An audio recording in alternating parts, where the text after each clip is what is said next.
are coming your way from Philadelphia, Pennsylvania, where tonight the Pirates embark on a 3-city, 11-game road trip. It's the first of 4 against their cross-state rivals, the Philadelphia Phillies. The Pirates took 2 of 3 from the Phils at PNC Park earlier in the year. Greg Brown, John Wehner, Robbie and Smikowski with you. And back with the Pirates, Garrett Cole comes off the disabled list tonight. Injury-plagued season, John, but when he's healthy, he's as good as anybody in baseball. Yeah, he certainly proved that last year with the 19 wins, the top 5 in the NL Cy Young. They're looking for that Garrett Cole from last year. He's never really clicked on all cylinders this year for the Pirates. A disappointing record, the ERA up over 3.5. You see his last 4 starts, 0-3, a 7.06 ERA. Wasn't getting a whole lot of swing and miss, just wasn't himself. You see in September, though, 12-2. Hopefully he comes out here tonight. We see that aggressiveness. We see him attack, and he gets the Pirates in the win column. Well, last time the Pirates had a guy come off the disabled list about a week ago, he caught fire. We're talking about Jung Ho Kang, who is the National League's Player of the Week for what he put together since returning on Monday. Our Barrel Automotive League leaders just look at the dominance from Jung Ho Kang this past week. Boy, has he been missed all year. I know when he first came off the DL, he swung the bat well, hit the ball out of the ballpark, but then he went into a little bit of a lull, got hurt. Now he's back, and that loud crack of the bat, the home run, the extra base hit, the RBIs, 10 last week. Need a couple of other pieces of that offense to get going to really get this offense rolling again. He's looking great at third base as well with the glove. The Pirates and the Phillies play game 1 of this 4-game series. The Pirates hopefully are ready for the road. Buccos, Phils, coming up next.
Sports is brought to you by Allegheny Health Network, Health for All. By Bordas & Bordas, official legal partners of the Pittsburgh Pirates. Visit bordaslaw.com. And by Day Automotive, we're gonna make your day. Let's go Bucks!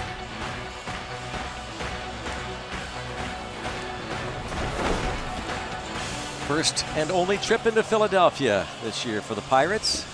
Phillies were in Pittsburgh earlier this season. The Pirates took 2 of 3 from their cross-state rivals. These Phillies who have been in a rebuilding mode now for a couple seasons. I guess you could call this the second half of the Keystone Classic. Last Saturday, Penn State was a classic game at Heinz Field in Pittsburgh. These two teams, these longtime rivals, of course, used to reside in the same division, the National League East, for a number of years, but now with the Pirates in the Central and the Phillies in the East, unfortunately, only come here once a year, and the Phillies come to Pittsburgh just one time. Larry Bowa was a big part of those rivalries in the 70s, the great shortstop of the Phils.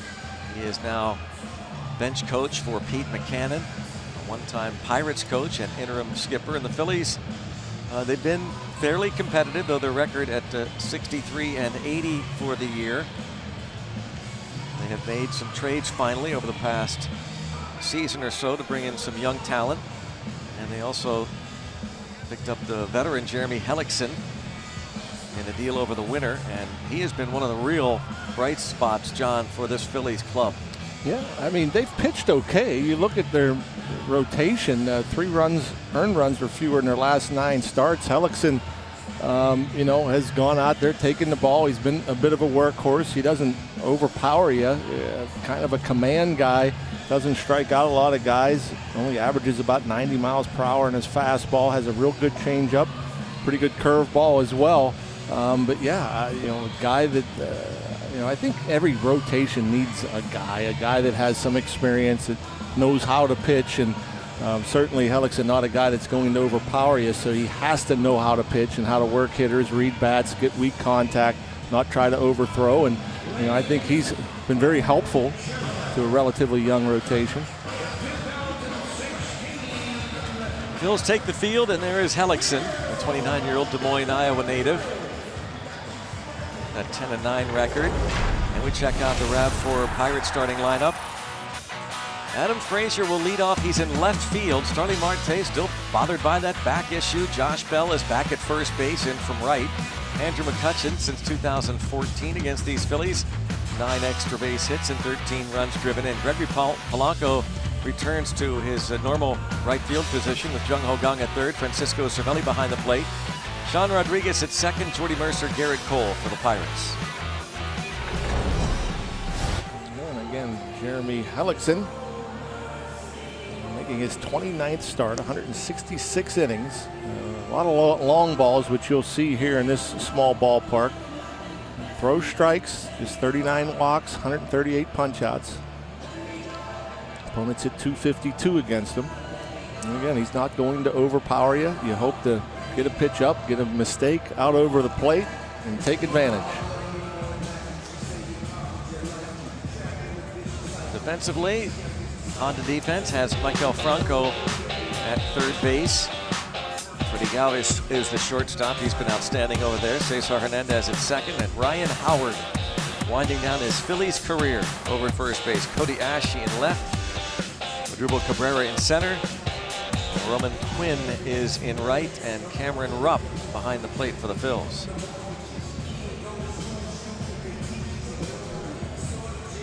There's Hellickson. Again, 10-9, a 3.90 ERA. 28 appearances. And there was talk at the trade deadline that they might move Hellickson. He's definitely a guy you want to try to get to an attack early. You know, hopefully get in a good hitter's count, get a good fastball to hit. You know, when he gets ahead of you and he comes to that changeup, which he throws almost 25% of the time, it's a pitch that not many hitters have had much success with. Opponents hitting just 178 against the good changeup. Adam Frazier leads things off. And we figure we'll see Frazier in there about every day now, the rest of the way, as the word came out. What we suspected, hearing Neil Huntington on his radio show yesterday talking about Josh Harrison. He is done for the year, that groin strain. And the strike called from Jeff Kellogg. 1-1 on Frazier. 47 games, a .341 hitter.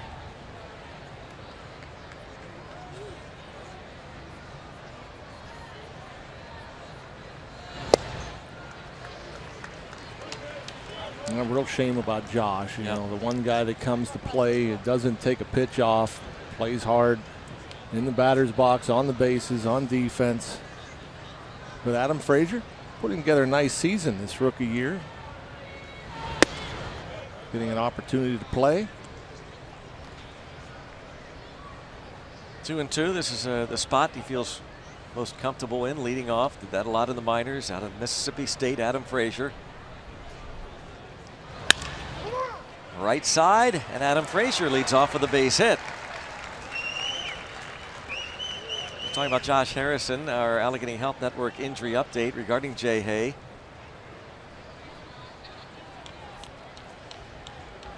Left Saturday's game in the 6th inning with a strained right groin against Cincinnati. He was stretching a single into a double. Estimated time of return 4 to 6 weeks, so that means he is done for the year. Last 9 games was hitting at a .405 clip with a .951 OPS. And a .326 hitter as a leadoff batter in 33 games this year. Now Josh Bell.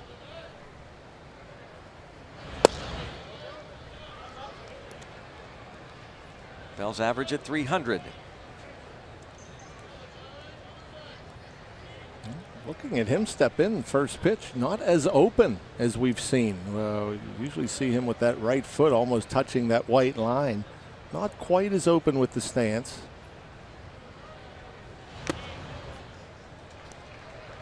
Almost Ryan Howard looking the way he stands there. A little bit. 1 ball, 1 strike to count on Josh Bell.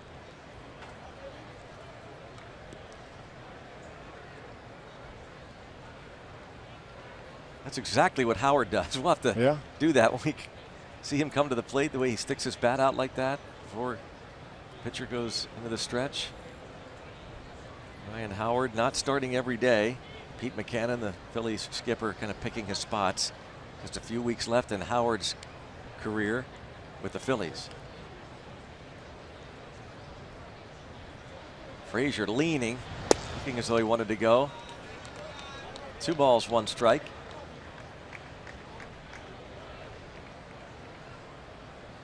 He has 4 steals in 5 attempts in the majors.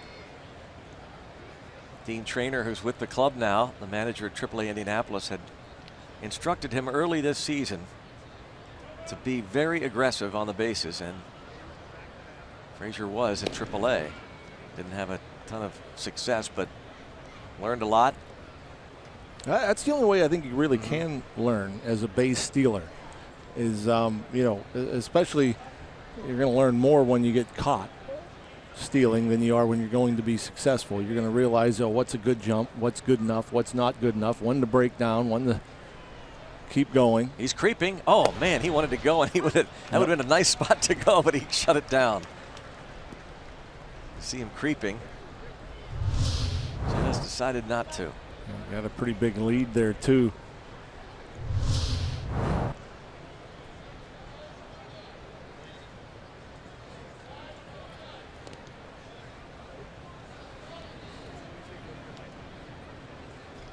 Sometimes I think taking a bigger lead makes it a little more difficult to get a good jump, because I think the further you are from the bag, the more you're worried about getting back.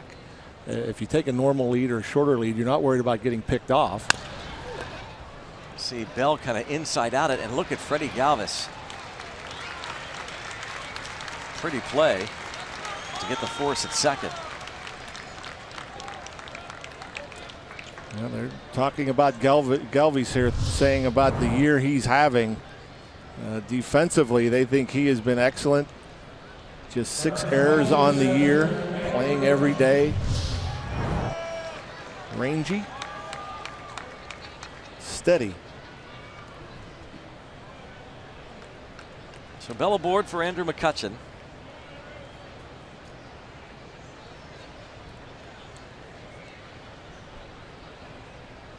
Difficult stretch for Andrew McCutchen lately.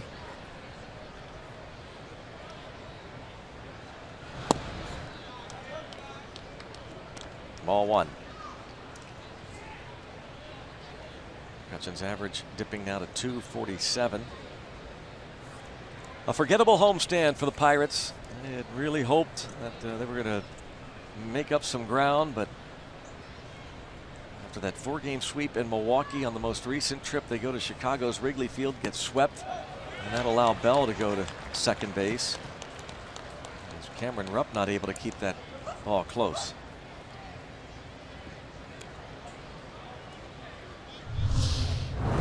Yeah, that pitch, just he yanks it almost in the middle of that left-handed batter's box.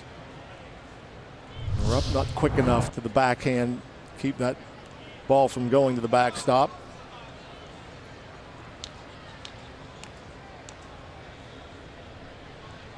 Pirates have dropped now to 69 and 72.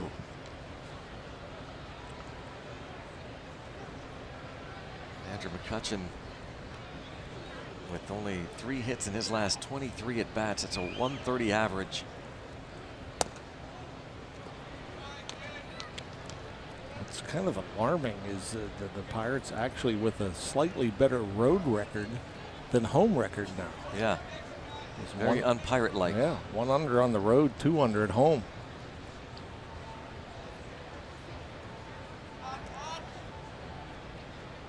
.30 count on McCutchen with Polanco on deck. And green light, 3-1. Yeah, that at 86 miles per hour, he also, Hellickson will throw a cut fastball. That's what that looked to be. Not a whole lot of movement. Garrett Cole eyeing his return. We're hoping for a strong outing for him. You'd love to see him finish up this season. A handful of starts and log a lot of innings. Pirates need innings from their starters badly. See if Cole has that strikeout pitch back. 3-2. McCutchen pulls it foul. And that there, the changeup. And it was up middle in, but Andrew was certain he was going to see a fastball there. So out in front. And I think at times with Andrew, with the timing being disrupted or not just quite right with his struggles this year, we've seen that probably more times than we have in the past, to where, you know, he gets a mistake pitch, but he's out in front. He's too quick. Pulls it foul. And he takes ball 4. One thing about it, batting, as we said last week, just 130, but that's 7 walks drawn now by McCutchen over the last 8 games. 2 on, and Gregory Polanco comes to the plate. So the last road trip, the Pirates won for the first time ever a 4-game sweep in Milwaukee. Then they lost at Wrigley the next 3. Still over the last 13 road games. Not bad. That bullpen ERA excellent, 2.08. Back to what John was saying regarding Pirates on the road. The previous trip they went out to the West Coast and did excellent work against the Dodgers and the Giants. Took 2 of 3 from LA and went into San Francisco, swept that 3-game series. Really felt like that was the high point of the season. But it has been a seesaw year for the club because they came home and they got swept by the Marlins, lost 2 of 3 to the Astros. Strike called on Polanco there. 2 on, 1 out. And there's Howard. Oh my goodness. Ryan Howard turns what might have been a double play into an error and a run. We have heard that Howard has really struggled defensively this year, and a prime example. Routine ground ball. It is 1-0 Pittsburgh. It went right through him.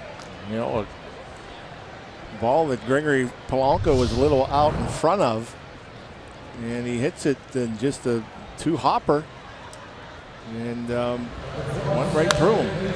Josh Bell going immediately when he sees the ball is on the ground. No play at him at home. No play at throwing him out at home. Early break.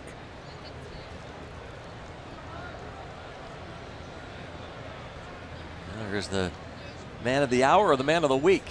National League Player of the Week. Jung Ho Kang, infield at double play depth.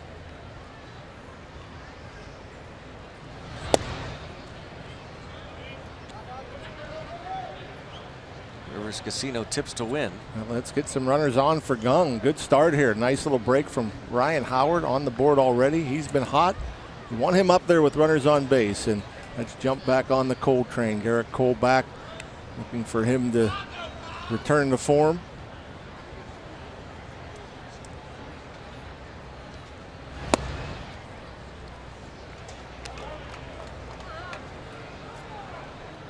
Two balls, no strikes on Jung Ho Kang. .522 average this past week. 4 homers, drove in 10. .593 on base. OPS well over 1,000. Polanco, who has a dozen steals, has the lead.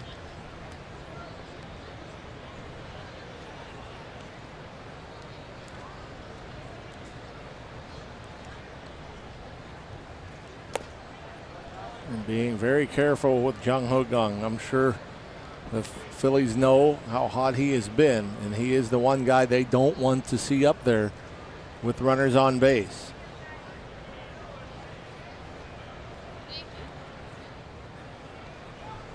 Good work here from Jung Ho Kang in a situation just like this.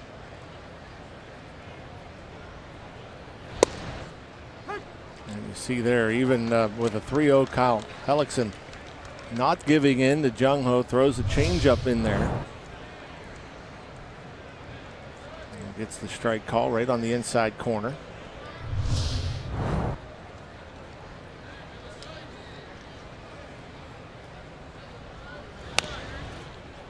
Full count.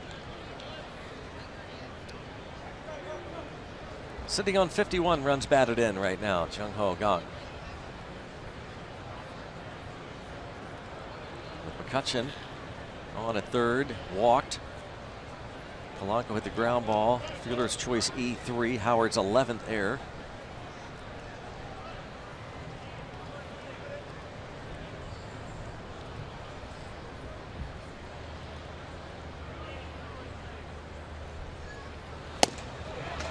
And again, not giving in with the fastball, making pitches after falling behind 3-0. We mentioned the changeup on the inside corner. Then he goes to back-to-back cut fastballs, I believe. The 3-1 pitch just off the plate. This one catching the outside corner.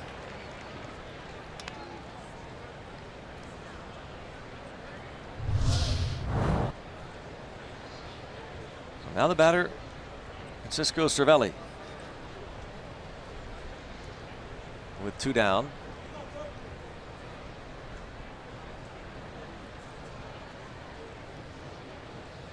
Pirates have not seen Hellickson this season.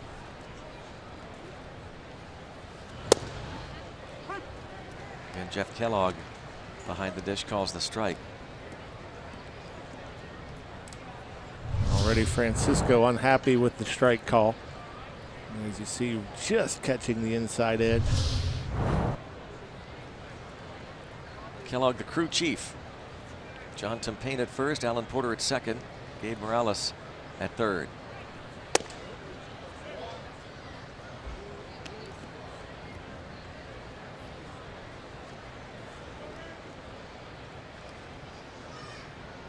Cervelli has hit in 8 of 10 career games against the Phillies.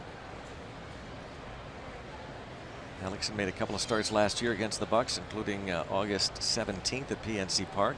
Went 5 1/3 with the Diamondbacks. Missing with location there. Actually wasn't that bad a pitch, but where Rupp was set up and where he caught it. That's not the best pitch framing, but again, he had to reach over to the backhand side, but that pitch in the strike zone. 28th pitch of the inning on its way from Hellickson to Cervelli. And that's foul.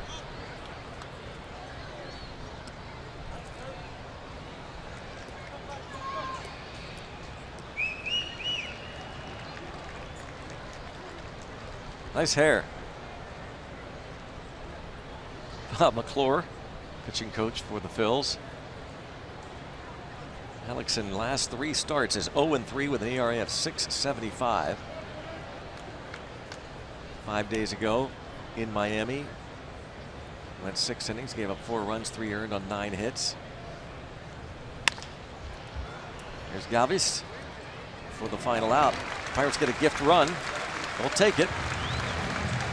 Unearned against Hellickson. Garrett Cole returns to the mound.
At first base for the Bucks, the ground ball that led to the run. There's a ground ball that went 6-4, his fielder's choice. Then he scored the run on the error by Ryan Howard. We check out the Phillies starting lineup, and Cesar Hernandez leads off with Roman Quinn, Michael Franco to follow. Ryan Howard, the cleanup man, with Cameron Rupp behind the plate. Freddie Galvis at short. Odubel Herrera, 367 in 10 career games against the Pirates. Then Cody Ashe and Jeremy Hellickson. Garrett Cole's Hyundai numbers: 7-9, 3.55 ERA, his 21st start, 114 innings, 95 strikeouts. Opponent's hitting .285. That's alarming for a guy like Garrett Cole with that good stuff, and hasn't pitched now in almost 3 weeks. I'm sure looking forward to getting back out there and returning to that good form. Defense behind him. Sean Rodriguez. He is at second base. Josh Bell over there at first. Jordy Mercer, Jung Ho Gung on the left side of the infield. Frazier, McCutchen, Polanco on the outfield left to right. Polanco has been in left field since Marte was out last Monday, but now back in right, and Francisco Cervelli behind the plate.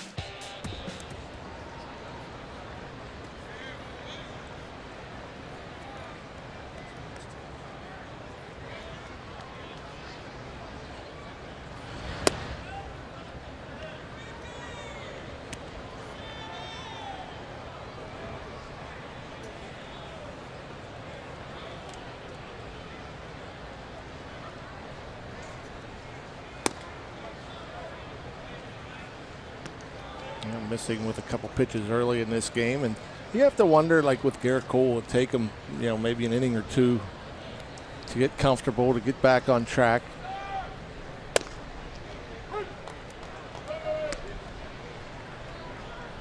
It's really, you can crunch all the numbers you want to,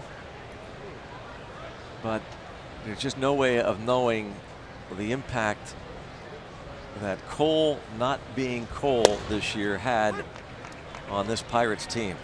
That's how important a guy like Cole is to a club. Yeah. You hate to point fingers, and but not just Garrett Cole, but you look at your 1 and 2 starter, Cole and Lariana. You look at what was supposed to be your 3 and 4 hitters, McCutchen and Gung, and Jung Ho obviously has come on late. Andrew, as everybody knows, the numbers are well below what he's used to doing. And so you have that probably your 4 biggest pieces when you're talking about your ball club and who are the most important pieces. It's always starting pitching, and the strength in that area is always probably the most important. But you talk about your top 2 pitchers and your top 2 run producers having down years. And now Jung Ho obviously had the injury and came back a little bit late, got hot, cooled off, got hurt, now hot again.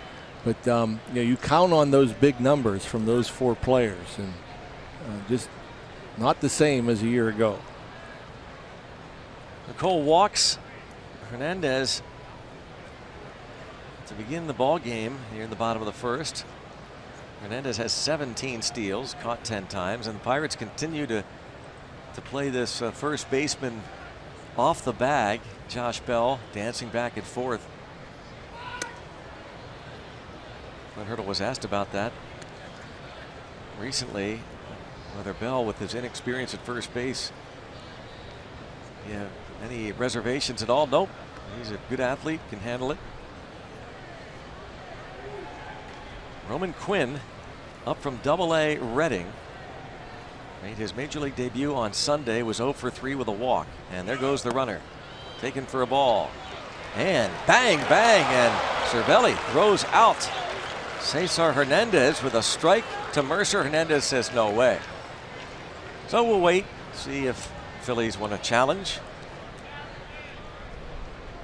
Cervelli had to go down and get this pitch. It was down and in. Hernandez has good speed.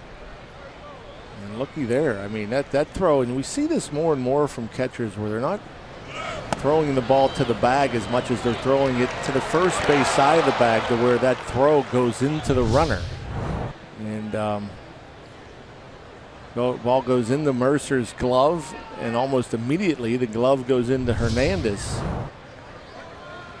You see the super mow there, and it looks as if that tag hit the pant leg before the hand reached the bag. They won't challenge.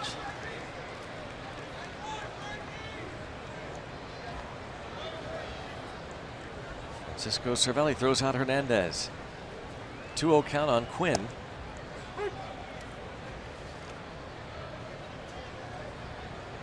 '23-year-old, again up from Double-A Reading, hit .287.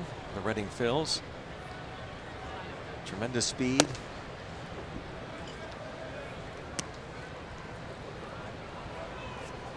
Second round pick 5 years ago.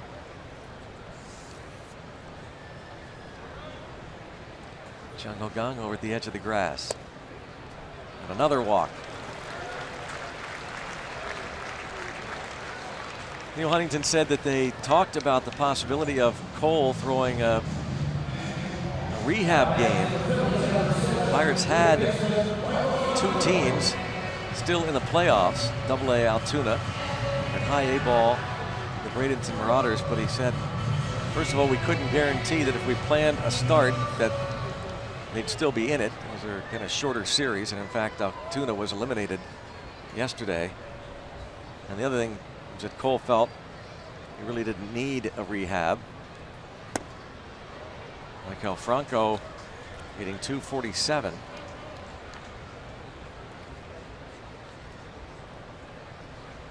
And we don't know about any pitch count. I'm sure they have one in mind, but the Pirates won't say what it is. I'll just watch him closely.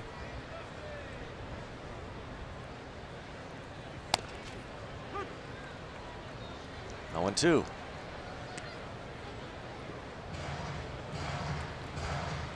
Roman Quinn, who in his minor league career, again, he was drafted in 2011. 159 steals in 350 games. 31 this year in Double-A Reading. But that just in 71 games. That gives him 60 plus over the course of a full season. Cole with instructions to Bell. I wonder if he's telling Bell, forget that idea of dancing around. Just stay on the bag. This would be interesting. The Pirates want Bell to play off the bag, but Cole might have just said, just stay there. And Cole decides he wants his first baseman to stay right there, not dance around. Interesting to see that. Cole, the veteran now.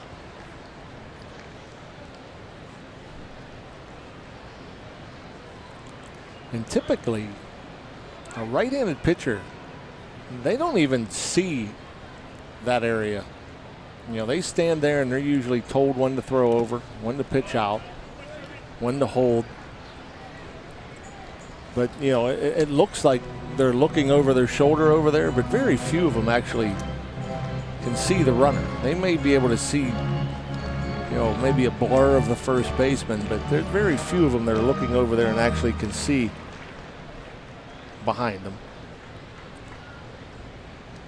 See Cole, he's even looking at home. A little stumble, but the runner took off, and boy, you could see right away the speed of Roman Quinn. Even despite a stumble, he was flying towards second base.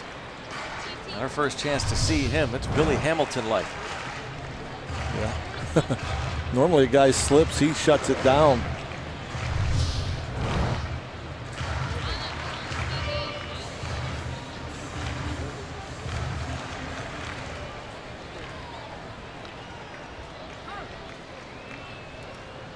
And when it comes to the defensive alignment, the Pirates want, again, their first baseman to play off the bag, thinking it might create a little bit of a distraction for potential base stealers. But I suppose the pitcher trumps everything. If he has a problem throwing to a moving target, he can tell Bell, as he did, to stay there, stay put.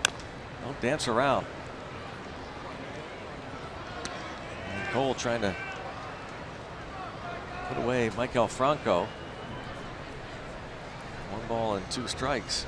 Well, I know this. If I was playing first base and Garrett Cole is on the mound and he's throwing over at 95 plus miles per hour, I'd rather be stationary than moving around. I also know if I'm playing first base, a young guy, and Cole says stay there, I'm staying there. Probably so. So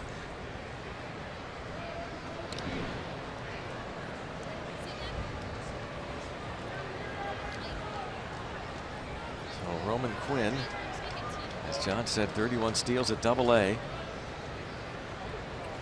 Back-to-back leadoff walks for Cole here. A good base runner with a right-handed pitcher up there doesn't care where the first baseman stands if he's a good base runner.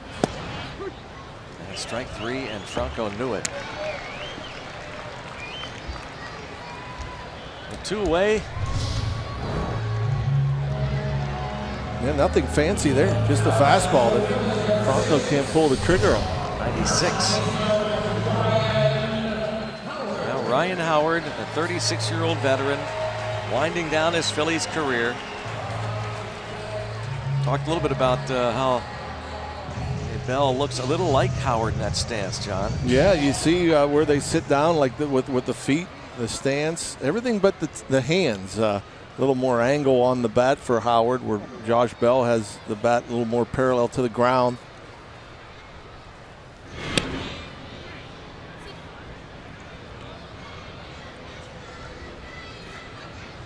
Howard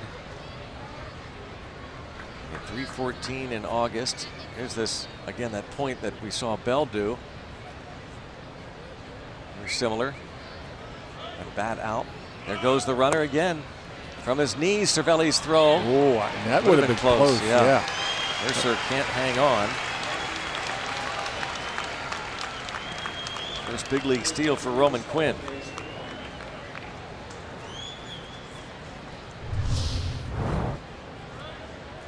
There you see the short, quick strides. And it appeared as if maybe if Jordy was able to hold on, maybe Cervelli with his second caught stealing of the inning.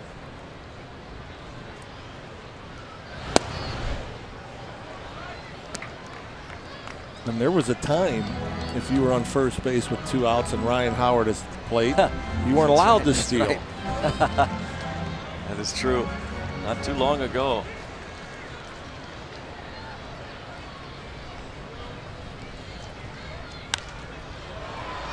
What will happen with Ryan Howard after this season. He's hopeful that, and he's a little disgruntled that he's not playing more, hoping almost like it's a kind of a tryout of sorts for other teams to sign him over the winter.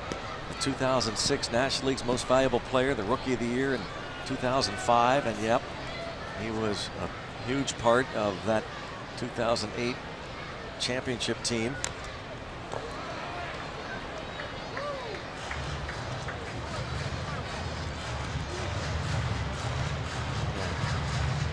He felt that one on the hand. He is hurting. Yeah, just one of those years for Francisco Cervelli. Just constantly, it seems like, getting beat up back there.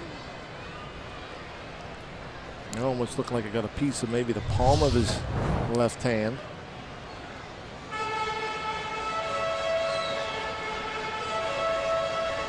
He's had that issue with that hand most of the year.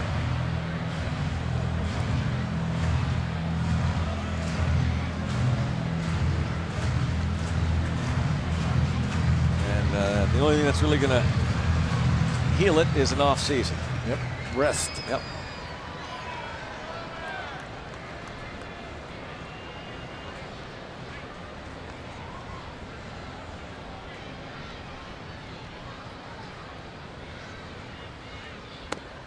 Cole strikes out Ryan Howard. So Garrett Cole comes back. He walks the first two men, gets help from his catcher, strikes out Franco and Howard.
After an inning here in South Philadelphia, I'm Robbie Mikowski. Well, Pirates prospect Mitch Keller made his final start of the 2016 season last night, and boy, oh boy, did he make it count. He had a fantastic outing. He threw 8 shutout innings for the Bradenton Marauders, who, guess what, are now just innings away from winning their first ever Florida State League championship. They won last night 9-0 over the Tampa Yankees. Connor Joe had a huge night as well, as we get a look at what these guys have done in the Florida State League Championship Series. They played some really good baseball. Both Keller and Joe are high picks from 2014. Joe was a first rounder, Keller the second rounder. Now, GM Neil Huntington said they're doing everything they can to get these guys ready to pitch and play on the biggest stage, and there's only so much you can do to replicate this in the minors. Now, this series is big particularly for Keller, Greg and John, because he was just promoted just in time for the playoffs, and he has a whole new team around him. And get this, the Bradenton Marauders are in the top of the 6th inning and lead Tampa by a 3-1 score, so they could win their first ever championship. They became a franchise back in 2010. It might be a nice send-off as well for Trevor Gooby, who is leaving the Pirates and the Bradenton Marauders organization to go out to Seattle. So let's hope they finish it off. Best of luck to Mike Ryan, the Indiana native, Indiana, Pennsylvania, who's the manager of the Marauders, and yes, to Trevor Gooby, the director of Florida operations, who will be leaving. Be a great send-off.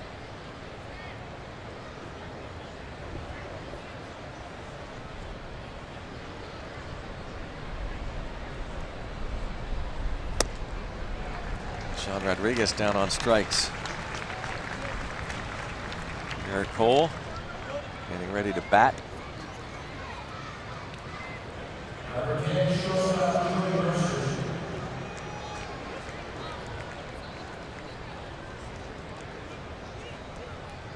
Jordy Mercer, 261 average.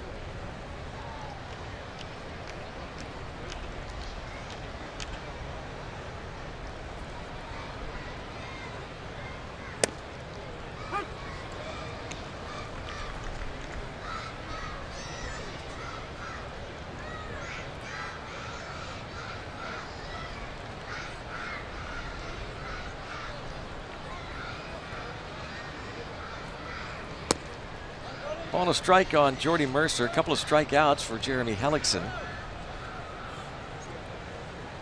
Two of the National League's better shortstops playing in this series, Jordy Mercer and Freddie Galvis.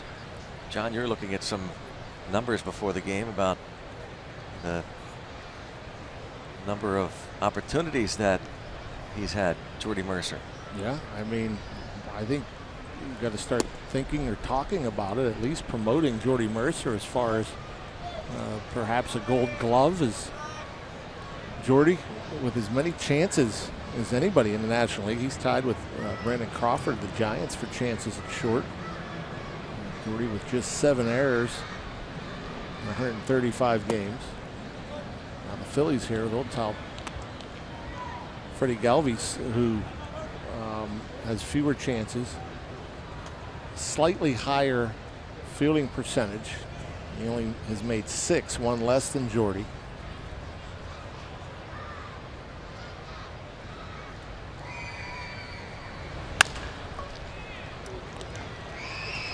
I would expect Jordy to hit grounders at Galvis to try to get him at least the 7th error. Right, that's right. That should be interesting. The number of shortstops, some good ones in the National League, and usually you do have to draw attention by having a good offensive year, as strange as that is. That used to always be the case. I think with all the sabermetrics and with the the different numbers they do and things they can figure out nowadays with defense, and I think there's so many more defensive stats to where I think the offense isn't going to play as great a role as it has in the past. Well, that'll be interesting then this year, because if Jason Hayward wins it in right field, then you're right. Yeah, right. The Cubs right fielder, all the talk about the big contract and that he's not doing much offensively. His glove work has helped the Cubs substantially. 2-1 on Cole.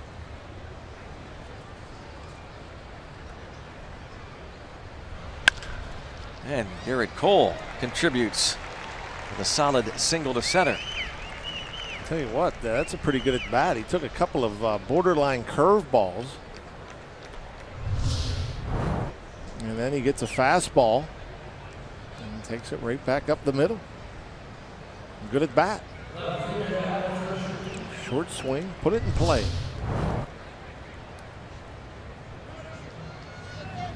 Jeremy Hellickson, Tampa Bay's 4th round pick in 2005.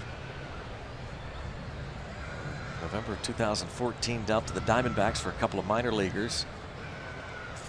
He was the American League Rookie of the Year in 2011, Hellickson.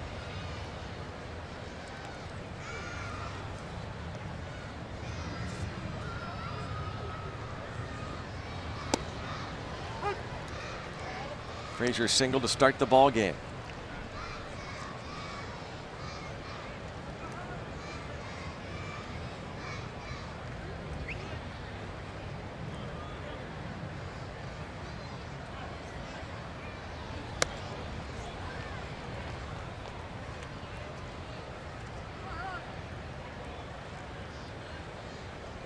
Still out with the sore back, Starling Marte.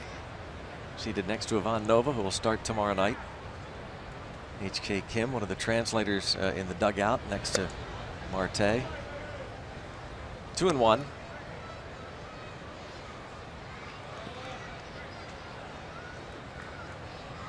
On the other side of Ivan Nova, another translator, an assistant to the general manager, Mike Gonzalez. Crowded bench.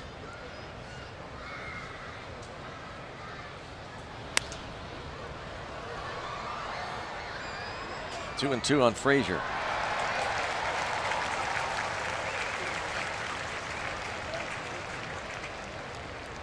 Bucko fan comes up with a souvenir.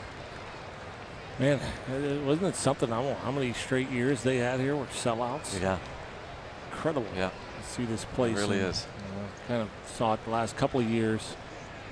Fewer and fewer fans. Down on strikes. Frazier not so sure. 1-0 Pittsburgh.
Inside Pirates baseball this week, several players and coaches have their heads in a symbolic gesture shaved. Jordy Mercer swings with a big bat this season. That and much more inside Pirates baseball. Presented by Allegheny Health Network tonight after postgame on Root Sports. And on the UPMC scoreboard, it is 1-0. Playing the first of 4 here in Philly, this new ballpark, erected in 2004.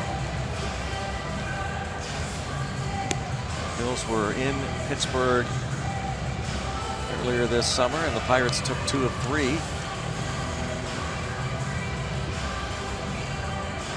The issues with this ballpark, I mean, thought would definitely favor the hitters. Great place to hit with friendly dimensions, especially straight away right and left to the lines. But the Phillies have really struggled here, hitting just .222 as a team here at Citizens Bank Park. But they've pitched well here. Yeah, that's hard to figure. Down the lines, 330. The ball over the years did jump. Of course, that's when they had Howard at his best and Jimmy Rollins and Chase Utley. Jim Tolman. Yeah. You will find, though, in some ballparks, I think most pitchers, I would even say as many as 3/4 pitchers, their numbers are usually better at home than they are on the road. Bell giving it a look.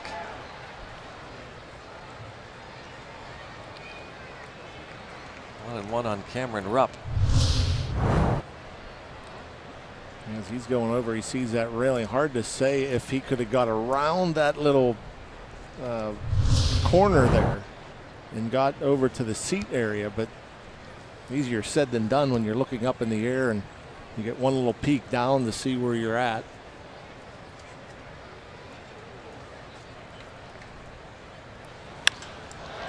line drive to left. Easy for Frazier. And for instance, when we were just in Milwaukee, you look, their pitchers pitch better in that park, and that might be the best of all ballparks in the National League to hit in, but their pitchers pitch better at home than on the road. Same here with the Phillies. I remember going to Houston, it always seemed their pitchers pitched much better at home than on the road, and that's another small park. I don't know if I could say that about the Reds, though. No.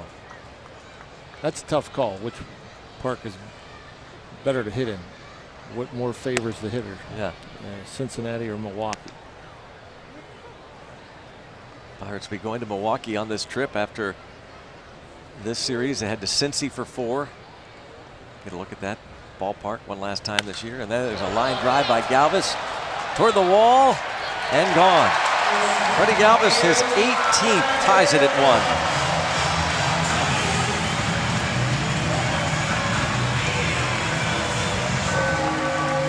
18 homers for Freddie Galvis. And you talk about the defense, and I'm sure that doesn't surprise a whole lot of people. You know, that Galvis has had a nice defensive year at shortstop, but I'm certain the 18 home runs is a pleasant surprise for many.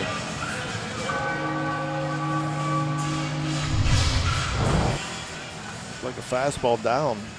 Not a horrible pitch. He just went around it, smothered it, hooked it.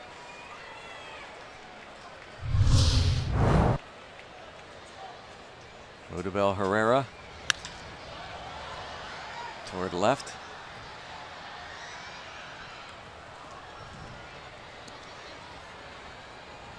Galvis hit 7 homers last year. This is his 18th this season. And that kind of reminds me of a Chase Utley swing, whereas Chase Utley had that short stroke that he would be able to go out and just, you know, he stands on the plate a little bit more, but Utley used to go and did it so many times here, and he'd get a fastball away and just go out and smother it, just go out and hook it into those seats. And you expect that from bigger guys. You don't expect that from middle infielders.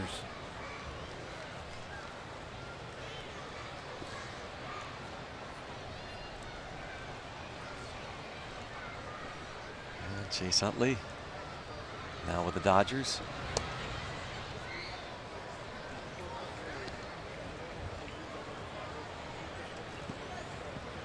Herrera's hit 13 homers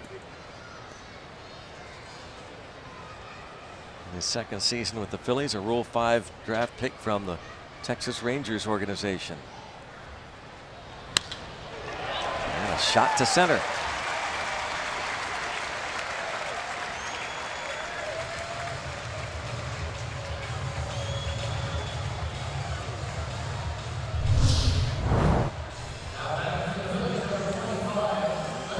Middle, and that fastball left up a little bit. Good swing. Another line drive here in the second. A line drive out by Cameron Rupp. The line drive hit out by Freddie Galvis, and now Odubel Herrera lines one into center. Here's Kobayashi.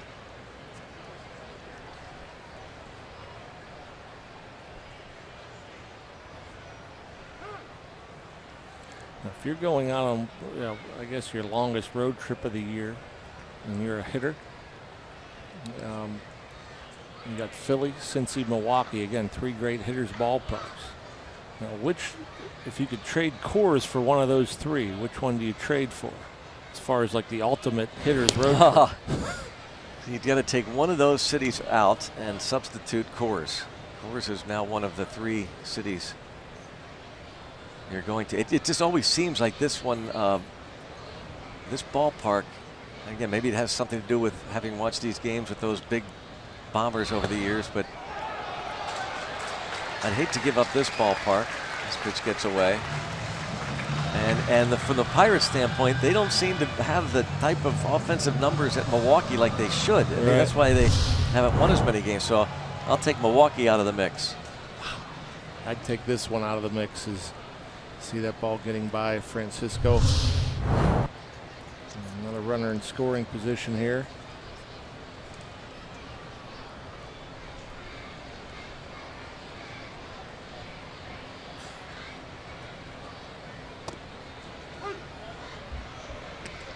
ball, 1 strike.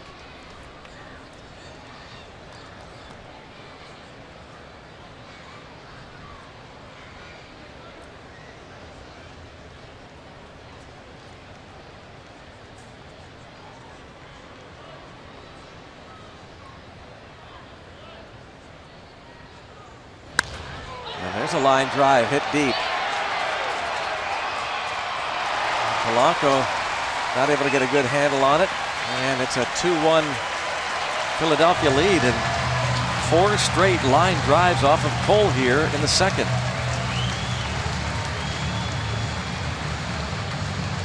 Double for Ashe.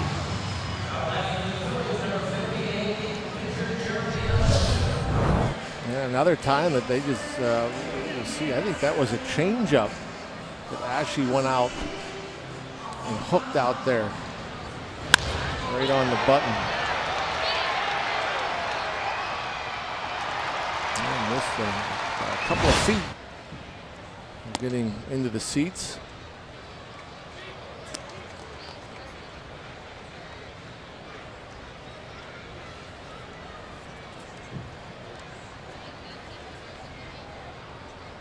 Pass ball charge to Cervelli allows Herrera to get into scoring position, and Ashe doubles off the wall. Now Jeremy Hellickson. Pass ball charge to Cervelli.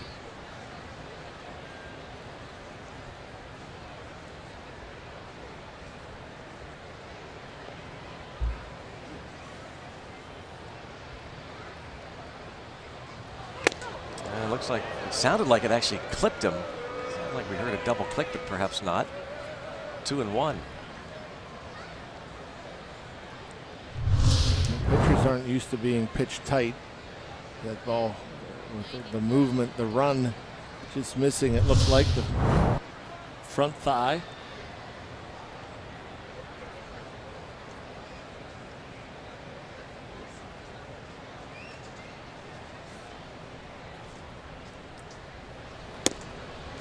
And now Cole falling behind his mound opponent 3-1, and you can certainly see the rust on Cole here.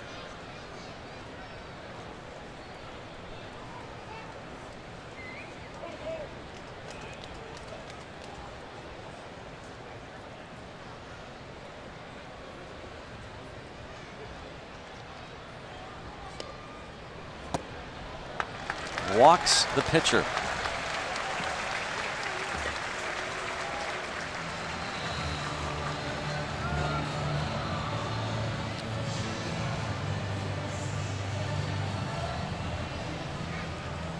Here comes Ray Searage. Yeah, and there definitely is some rust.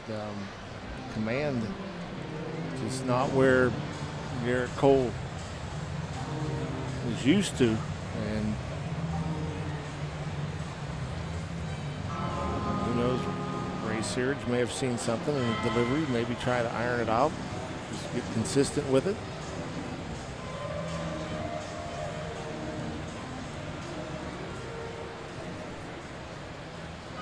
2 on, 1 out, and down a run. Pitch number 40 in the game coming up for Cole, who walked Cesar Hernandez and Roman Quinn back-to-back to start the first, then struck out Michael Franco and Ryan Howard. But in this inning, the line out to left, the line drive homer by Freddie Galvis, the line drive base hit to center, and another ball that misses. The Ashe double off the wall in right, and walk to the pitcher. And that almost looked like where Cervelli was setting up, like he just wanted to get me over slide and just throw it in there for a strike. The fastball command's not there, so let's try something else. Let's go to a secondary pitch. Fastball misses.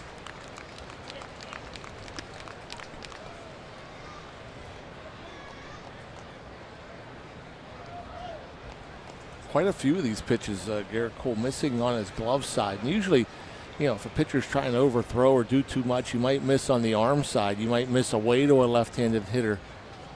But you know, you usually don't see pitchers pull the ball as much. It's almost as if, you know, holding on to it too long. And you know, like I said, if you're pulling off, you might leave it go out here and it kind of misses and tails away from the left-handed hitter, but he's almost pulling it across the body.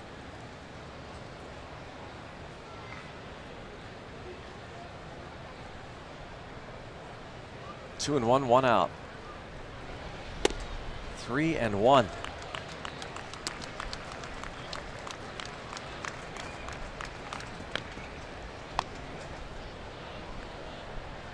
Cole starting to get frustrated, trying to take his time, gather his thoughts, commit to the pitch, but it has been a struggle.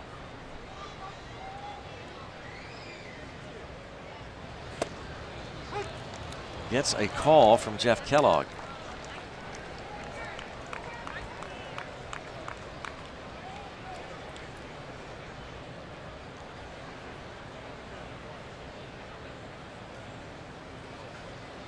It's the borderline pitch. Ground ball would be nice. And went pretty much to the same place at 97. Wasted. Just 2 of 10 first pitch strikes.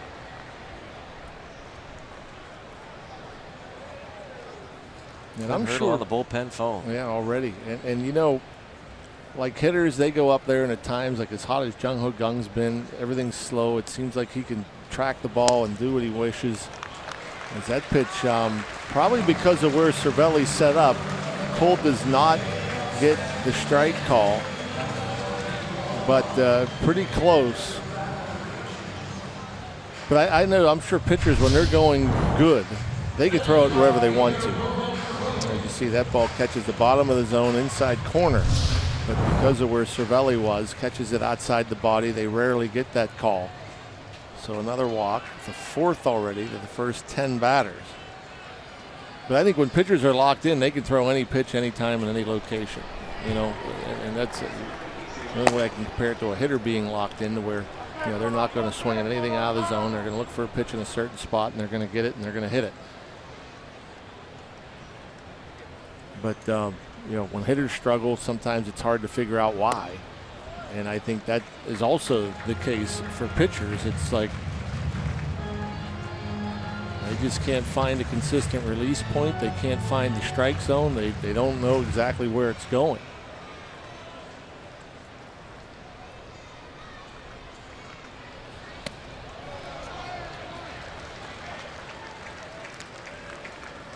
He's already walked 4, which matches a career high, including 2 in this inning. And over at third base is Cody Ashe. He doubled in a run. The pitcher Hellickson walked. Cesar Hernandez walked. And now he falls behind 2 on Roman Quinn. And a fly ball to left, and Frazier got a late start, and it's over his head. This scores a couple more. And it's 4-1, and it is hard not to be incredibly discouraged about this Pirates team right now. Quinn, in his second big league game, doubles over Frazier's head. And I don't know if you can expect that from a little speedy guy to be able to hit the ball this far. And that may be why Adam Frazier got off to a bit of a slow start. It kind of froze a little bit and took a half a step in, and breaking back just couldn't catch up to it as that ball hits the warning track. So a couple more come around the score, and still just 1 out. Nicasio getting ready, and Garrett Cole has allowed the 4 runs, 4 hits, 4 walks.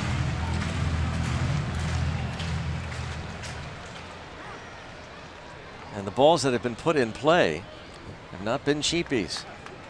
Remember, he got 2 outs last inning by striking out Franco and Howard. The other out that was recorded in the first was the caught stealing.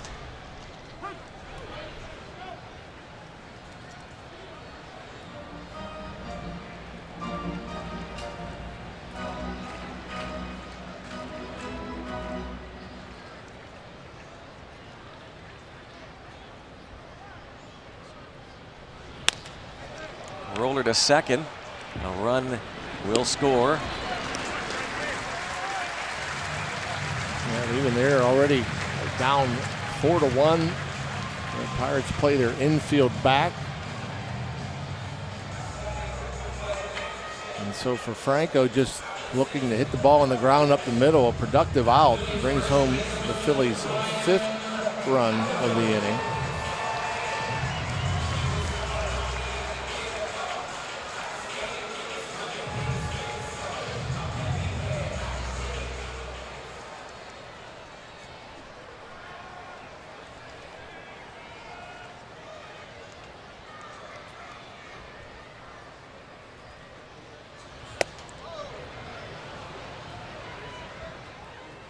Ryan Howard.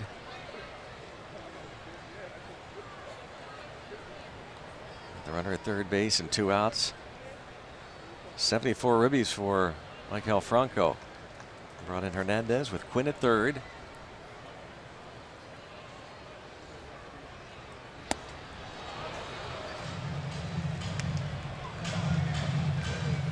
If Cole gets Ryan Howard, kind of odd, but the only batters he will have retired are the 3, 4, 5 hitters.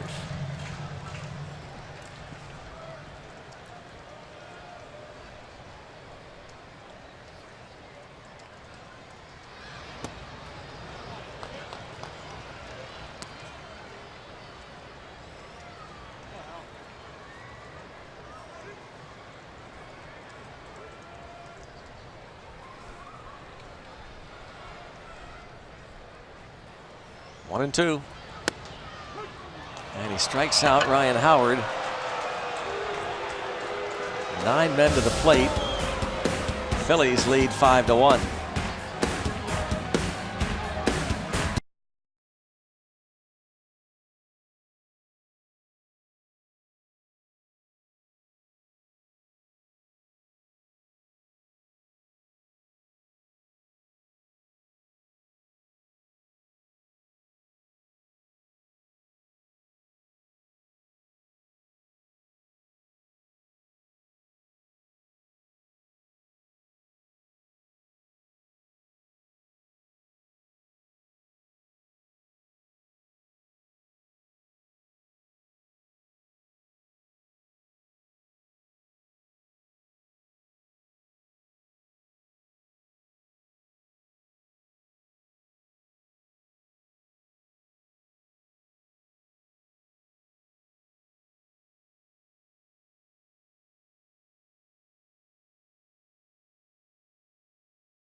Not at all what Garrett Cole and the Pirates had in store tonight. And as he went back to the dugout, Clint Hurdle basically trying to stay positive with him, telling him maybe learn from this and pat on the back. And not a hug, but that's a clear indication that that's going to be it for Garrett Cole.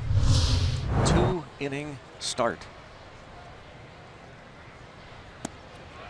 He didn't expect him to go too deep in the game and assumed that he had some sort of pitch limit. But definitely expected more than 2. Neil Huntington, his radio show yesterday, said we don't expect him to go 9 or 8, but we don't expect him to go 2 either.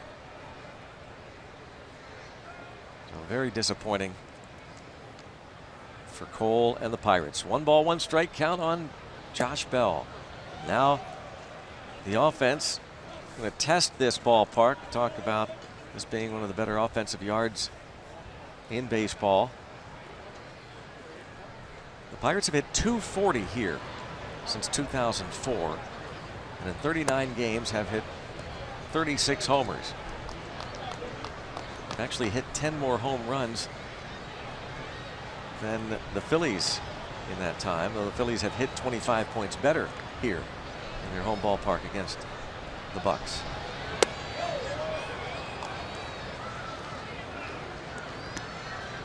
Patient Josh Bell. Hellickson got on the chase one changeup that was down and out of the zone and just kept throwing it up there, but Josh Bell able to lay off and work the count full. Hellickson has given up 24 home runs. It's tied for the 6th most dingers given up this year.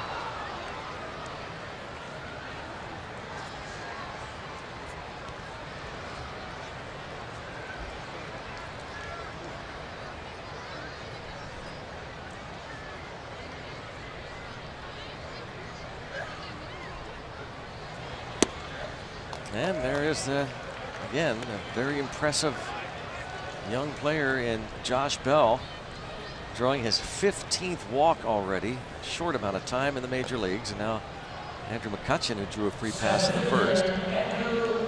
Point Park University tweet. Andrew McCutchen, Jeremy Hellickson as teammates on Team Florida USA back in 2004. Playing on the same Team Florida USA club. Back in 2004, Andrew McCutchen and Jeremy Hellickson.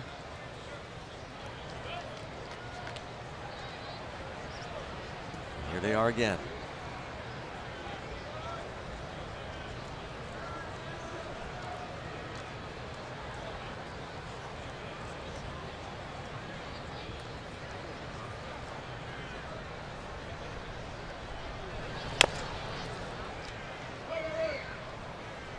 Late movement.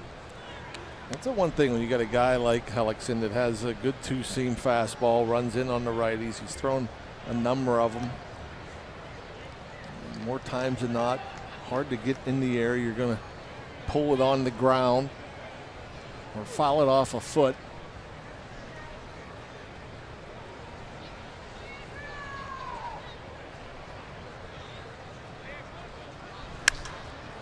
A fly ball to left. One out.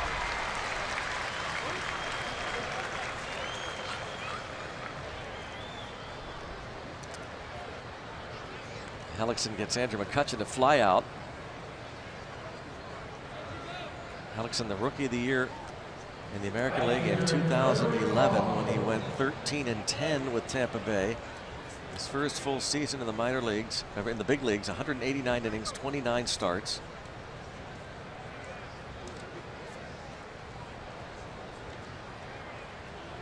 Polanco hit the ground ball to Ryan Howard. And, that went as an error. And Josh Bell scored on the play.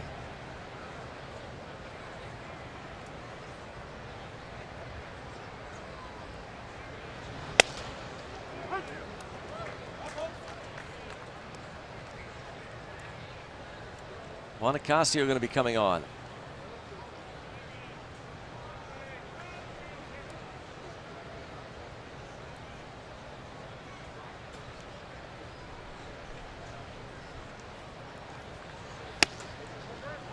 You look at the starting pitching, the Pirates, again, it looked as though the ship had been righted for a time, but it's going back several games now. Ryan Vogelsong yesterday, 4 innings. Drew Hutchison in his Pirates debut Saturday, 4 innings. Stephen Brault Friday went 5 innings. Of course, Ivan Nova pitched the complete game on Thursday. But on Wednesday, Jameson Taillon went 5. Before that, Vogelsong 4. Chad Kuhl went just 2 innings. A week ago today on Labor Day, which followed a 5-inning stint from Stephen Brault. That's where you're thankful that it is September and that you have more pitchers available in the bullpen. What's odd about that, though, is that as many, they've got a ton of players, the Pirates, on the roster, and though they're on the team and in uniform, several are not available. Now Josh Harrison, of course, he's done. Starling Marte hasn't been playing with the back. A.J. Schugel not available in the bullpen. Neftali Feliz. And there's a line drive, but that's going to hook into the seats. We assume, I haven't asked anybody this, we assume that Felipe Rivero is available, because I think he was actually up in the bullpen the other day, but if he doesn't pitch tonight, almost under any circumstance, then we might be a red flag. He hasn't pitched since last Tuesday. Wow. He's seated there.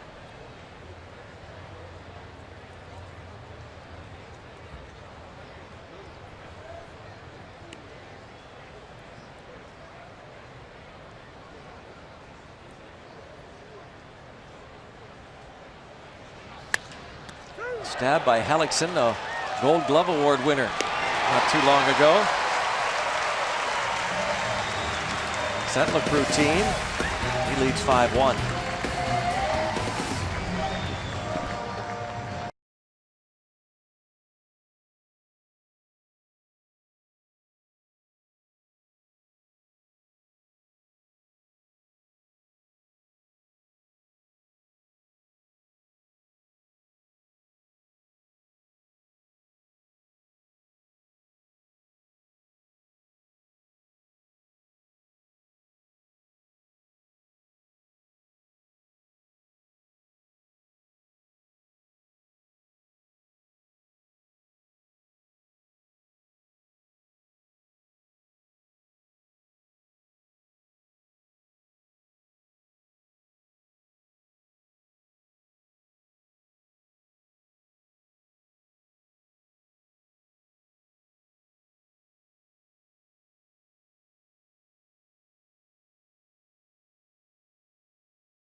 Greater coverage of baseball. Some notes from yesterday. Matt Moore tied a career high with 11 strikeouts against the Diamondbacks. 3 straight wins for the Giants for the first time since July 8th through the 10th. And David Ortiz hit career home run number 535, passing Jimmy Fox for 18th on the all-time home run list. The Red Sox beat Toronto yesterday 11-8. They are winning 7-1 tonight at Fenway. No way he's retiring, right? I don't think so. They can talk all they want, but it would be a first, I believe, where a guy ends up that good a year where he retires, not hurt, healthy, and retires. And of course, as the DH, doesn't have to play the field at all. Juan Nicasio comes on. Jimmy Fox, by the way, the Hall of Famer, was the second Major League player to hit 500 or more career home runs behind Babe Ruth, who began his Major League career with the Philadelphia Athletics in 1925 and ended his 20-year career, the future Hall of Famer, in 1945 with these Philadelphia Phillies. Double X. Jimmy Fox, 1 ball, 1 strike the count on Cameron Rupp.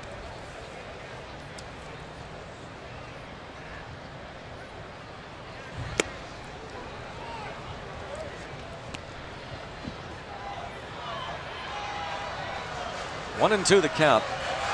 There's a mainstay. One of the great mascots in baseball history, or sports history for that matter, the Philly Fanatic. Strike 3 on the foul tip. Nicasio strikes out Cameron Rupp. Strikeout number 123 for Juan Nicasio, which leads the Pirates team. And pretty impressive work.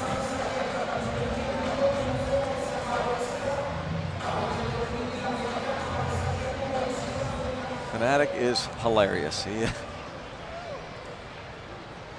around these parts, it's 1978, I believe, his first year. Ball one on Freddie Galvis.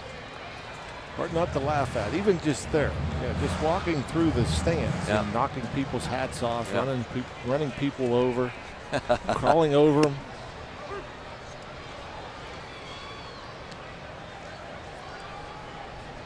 Look at him.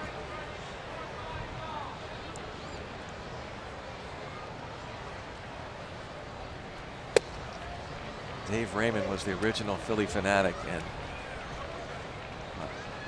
20 years worth of laughs. Big shoes to fill. Of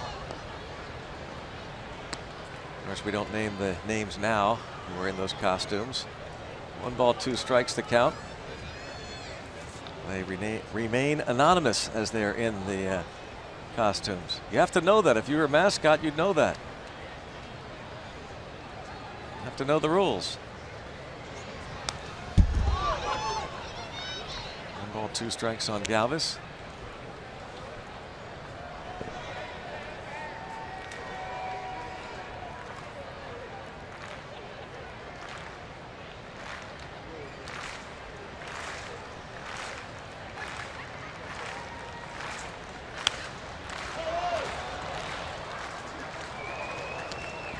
One and 2 on Galvis at the home run in the second. Pirates are watching these innings, and this is a guy they're paying attention to in Juan Nicasio. Just 58 innings last year out of the bullpen for the Dodgers.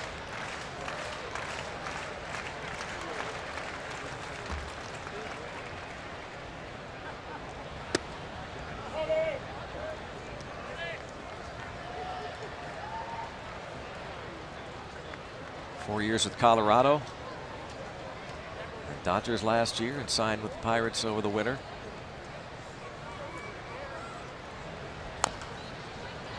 Now it's 26 straight games with a strikeout, and that's pretty impressive coming out of the bullpen. A lot of those appearances, just 1 inning. He has had 105 innings now. Again, 58 innings last season.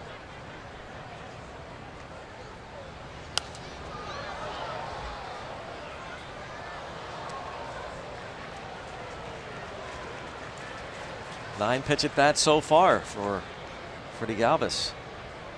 Happy birthday wish to Wilbur Spangler, who turned 97 yesterday.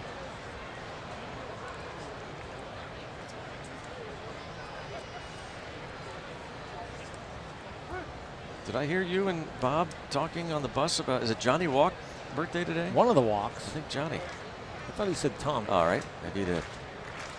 Happy birthday. One of the Walk boys. Tommy, Johnny, or Ronnie, happy birthday. Foul tip for a strikeout. 2 away.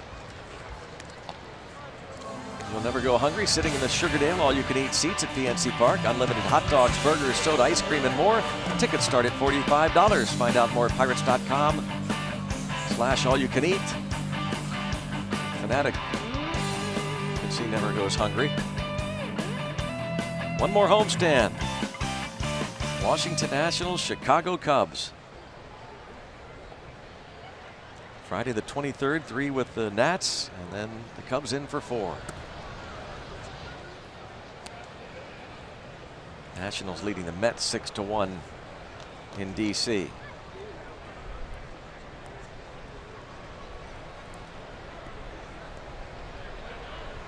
I think it would have to be Tommy or Johnny, because I asked him how old, and he said, I don't know. And then he said they were born in the 80s, and so that would eliminate Ronnie.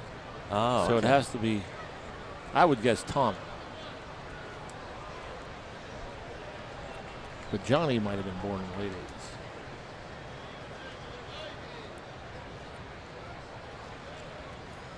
80s. By the way, that was funny, but believe me, Bob knows the age of his kids. Well, I think I'm just saying that in case they're watching. Your dad knows. Believe me. He knows way more than he leads on. A very sly fox. Actually, both of them. What's happened to Joe? He's shrinking. What happened? What is going on there? Joe having trouble? Shoes are off. Well, he always takes his shoes off, Bob. And now he's mad at Joe for revealing that secret. The idea is we're hoping Lori's watching just to get him in trouble. That's why I said that. Yeah. Basically, because it's always fun to hear Bob get hollered at. Yeah, the 1980 World Series hero. One of them.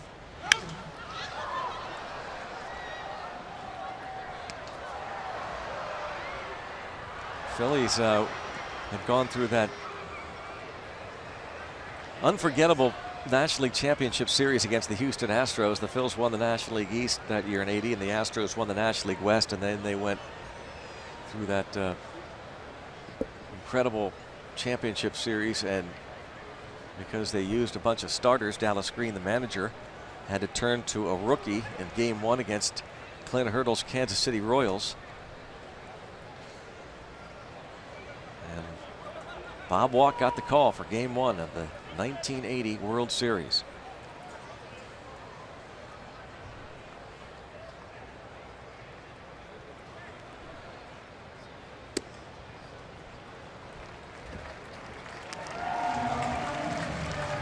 Two-out walk after a couple of strikeouts. Brings up Cody Ashe.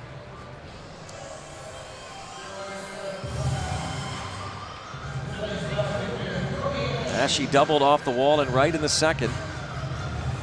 5-run inning as Garrett Cole struggles in his return.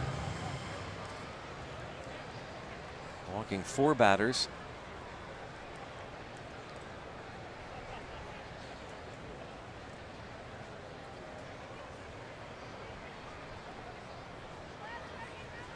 We just hope that after tonight and through tomorrow, we could see that in terms of the arm strength, the radar gun showed what 96, 97 looks healthy. That's a key. Yeah. That his elbow hopefully feels fine. Runner goes, taken for a ball, a high throw, and a stolen base for Odubel Herrera.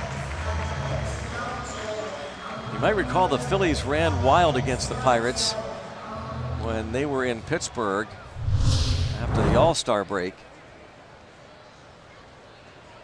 Yeah, I believe one of those was the Tyler Glasnow start.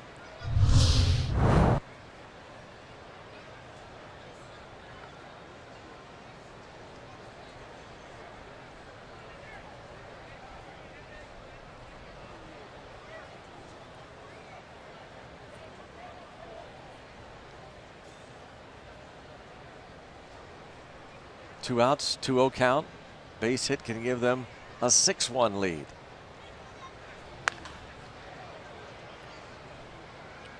Already a long inning here for Juan Nicasio.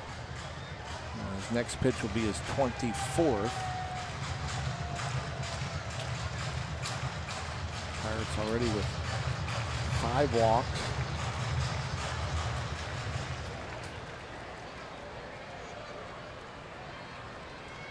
Two and 1. Falls behind, 3 balls, 1 strike.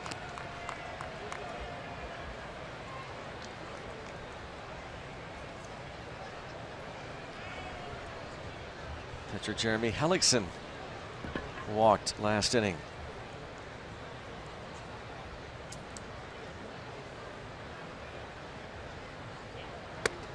And another walk.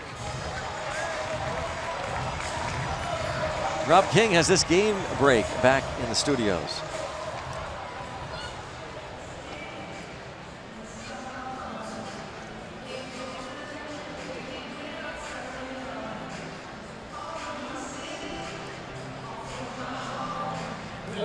Here it is, 5-1 Phillies. It's Matt Latos on the hill, by the way, for the Nats. Dodgers leading the Yankees 6-1 at Yankee Stadium.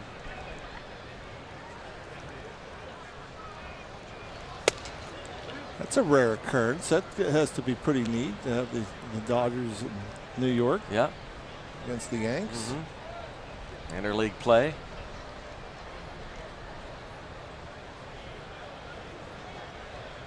Cubs lead the Cardinals in St. Louis 1-0 going to the bottom of the second. Ben Zobrist hit his 15th of the year. Mike Leake against Kyle Hendricks.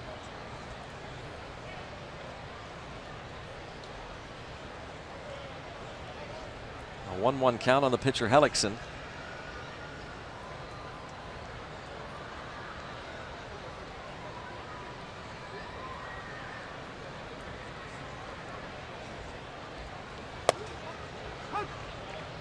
Ocasio struck out Rupp and Galvis to start the inning and has walked Udabel Herrera and Cody Ashe.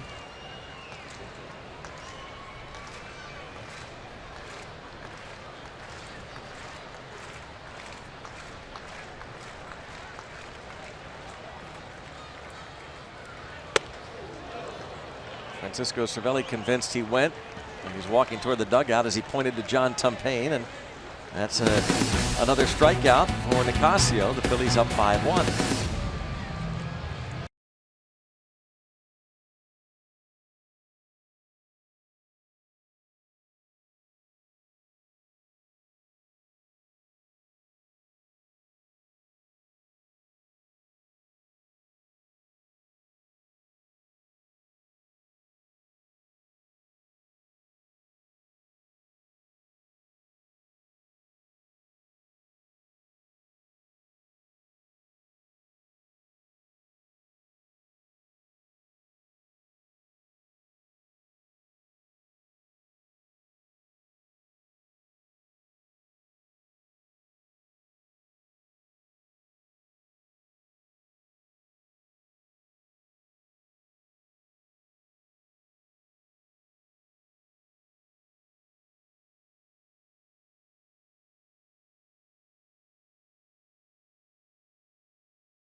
It's time for the Toyota RAV 4th inning. The all-wheel drive RAV Hybrid has performance that will make you rethink hybrid. Let's go Bucks! It is 5-1 Phillies in the first of this 4-game series. Pirates got off to that 1-0 lead thanks to the error by Ryan Howard, but an ineffective Garrett Cole gave up 5 in the second. 9 men to the plate. So Jung Ho Kang will be leading off the 4th against Hellickson.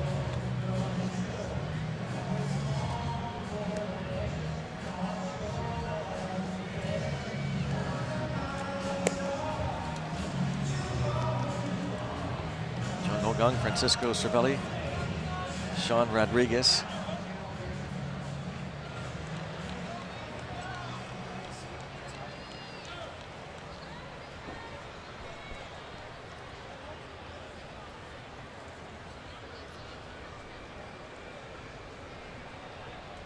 One of 3 strikeouts. Well, let's see if he gets a fastball to hit this at bat. Didn't see one his last time up.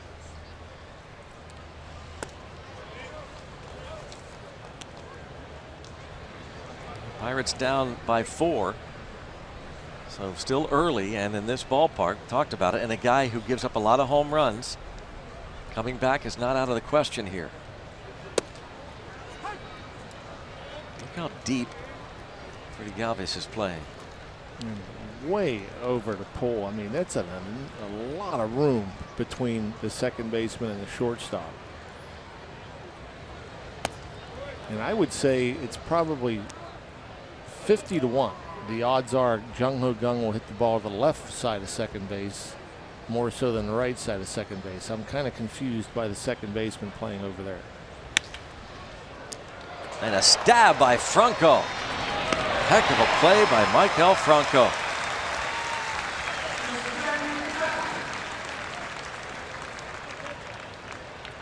Yep, that's a tough little hop too. I mean, the ball was hit right on the button, off the barrel, down the line, and Franco was leaning towards the line and makes the pick.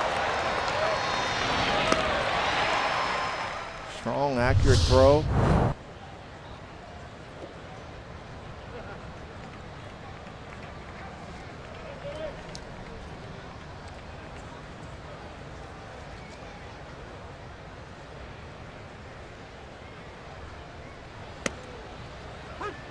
And Cervelli takes a strike.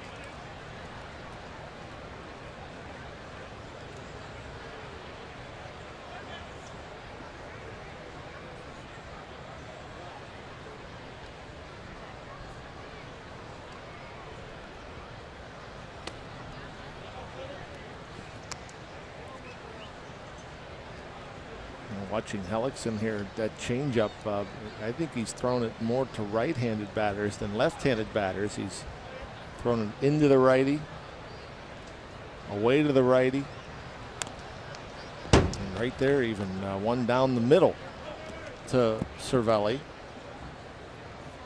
And Rupp, watch where Rupp sets up. You don't see this very often. Set up right down the middle to throw a changeup. Strange. Typically, if a righty is going to throw a changeup to a right-handed batter, they're going to try to throw it away, get him out in front, get the batter to roll over. You don't see them set up middle or in very often. But that's how good the changeup is. Wow.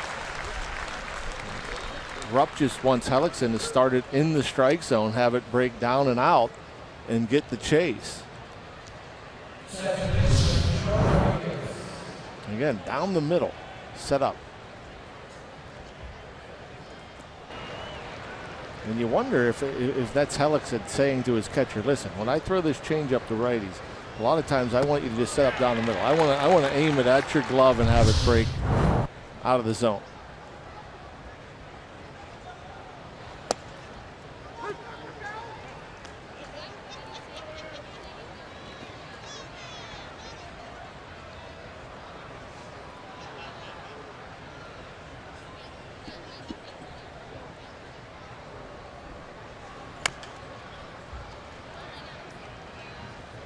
I guess when you have the good movement, like Hellickson does have on his changeup and his slider, why not set up more on the plate?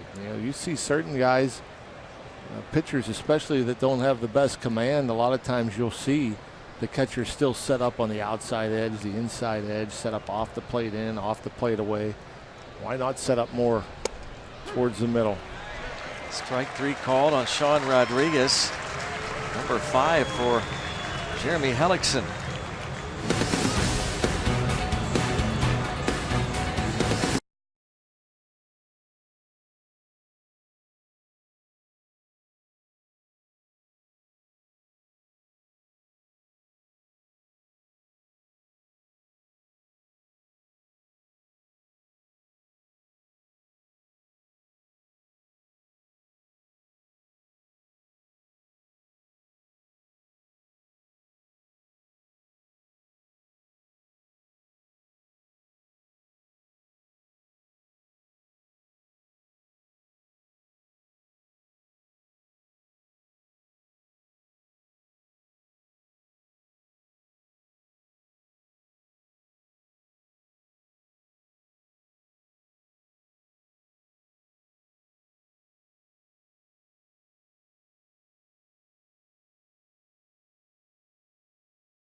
You can get the latest on your favorite teams during Press Conference Tuesdays. First at noon, Mike Tomlin talks Steelers football. Then Pitt's Pat Narduzzi takes the podium next at 1, followed by WVU's Dana Holgerson at 1:30. Press Conference Tuesday tomorrow starting at noon on Root Sports. UPMC scoreboard, a 5-1 Philly lead. Juan Nicasio faces Cesar Hernandez, who's walked twice.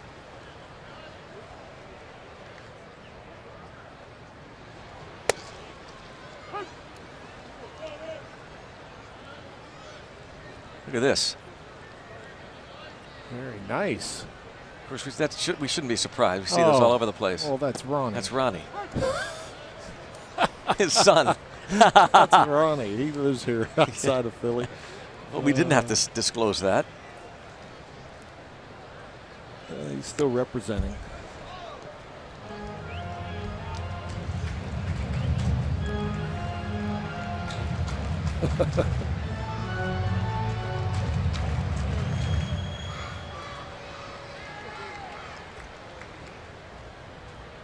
Oh, 1-2 on Hernandez. Nicasio struck out 3 in the third.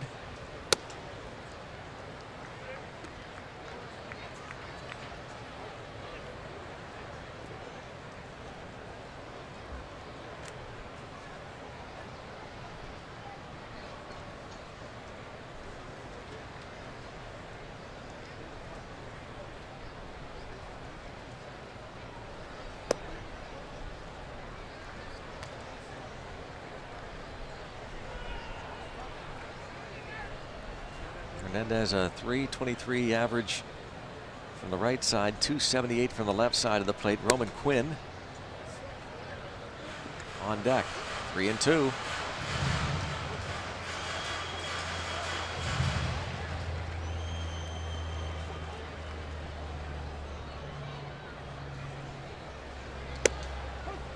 Strike 3 call.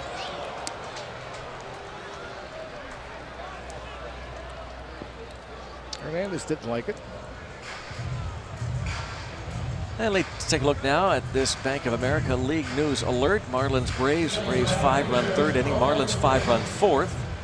Braves lead 7-5 in the bottom of the fourth in Atlanta. Andrew Kashner went just 2 innings for the Fish, gave up 7 runs. Bunt try foul. Mike Fultonevich lasted 3 2/3, gave up 5 runs on 11 hits. And they're only in the fourth.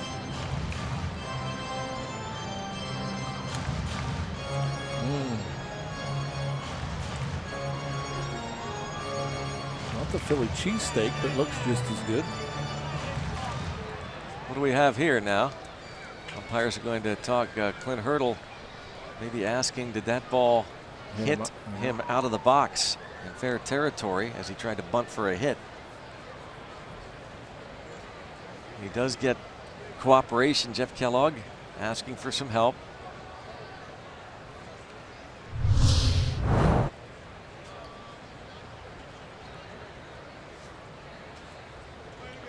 Doesn't look like it even hit him.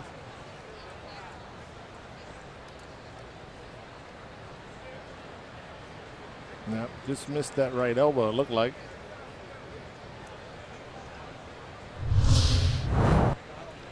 Good work, Jeff Kellogg, getting together with the crew.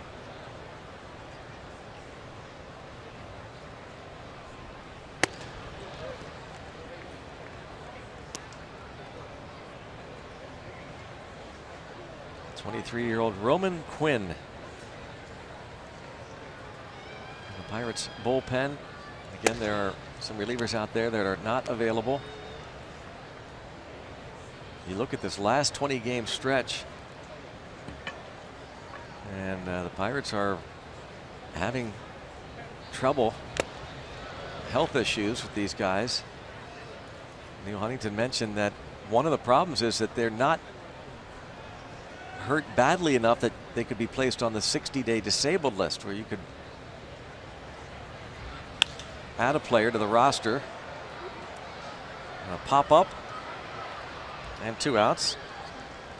We have a An update from Robbie and Smikowski. Yep, and I have an update out of McKechnie Field in Bradenton, Florida, where the Bradenton Marauders are the 2016 Florida State League champions. How about that, Greg and John? They win by a final score of 4-1. JT Brubaker, who was a 6th-round pick out of the University of Akron last year for the Pirates, pitched 6 innings, a 1-run ball. Tanner Anderson come in, pitched the final 3 to earn the save. So congratulations to Michael Ryan and the Marauders. Winning it all. And as Robbie said earlier, to the great Trevor Gooby, as they win their first Florida State League championship. Beat the Tampa Yankees.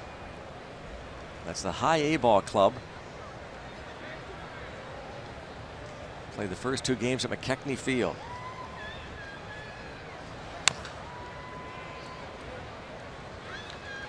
Down in Bradenton, Florida, and it was down in Florida we got our first look at Juan Nicasio. He was striking all those opposing hitters out every time he went to the mound. So impressive, and it was because of that that the Pirates really, I think, felt compelled to put him in the rotation. He had been signed with the idea that he could be one of the starters. They also signed Ryan Vogelsong, of course, to add depth. But with those eye-popping numbers, even though it was just spring training, Juan Nicasio was named one of the 5 starters.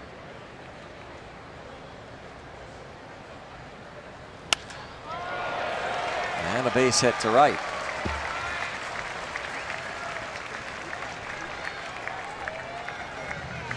Miguel Franco singles, and it brings up Ryan Howard, who has struck out twice. Yeah, those numbers for Nicasio this spring: 15 innings, 24 strikeouts, just 5 walks. Allowed a total of 10 hits in 15 innings, not 1 run against Nicasio. There were some dominant starts.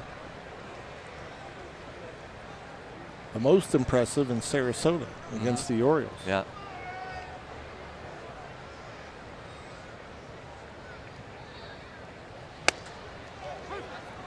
Howard has struck out both times and disappointed at the call there from Kellogg. That's the pitch he got rung up on his last time up. Pitch right on that inside edge and above the belt. And he didn't like that one either. And you see right on the corner. Why not go there again? Oh, chasing. Yeah, Cervelli wanted it back in there, ended up going over the middle of the plate, but up.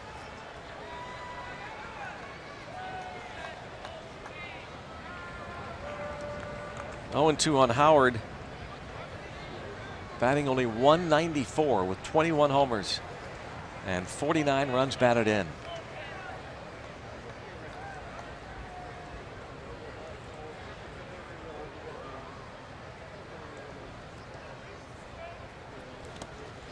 And that gets away, allowing the runner to move up. This time a wild pitch gets Franco into scoring position. Pass ball earlier charged to Cervelli.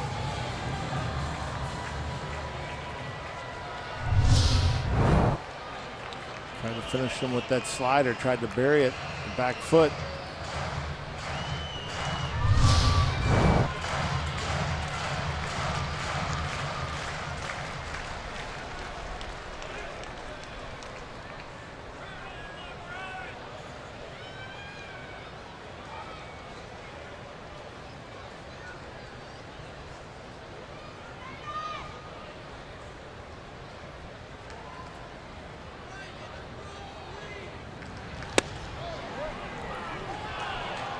Wanted that call, didn't get it.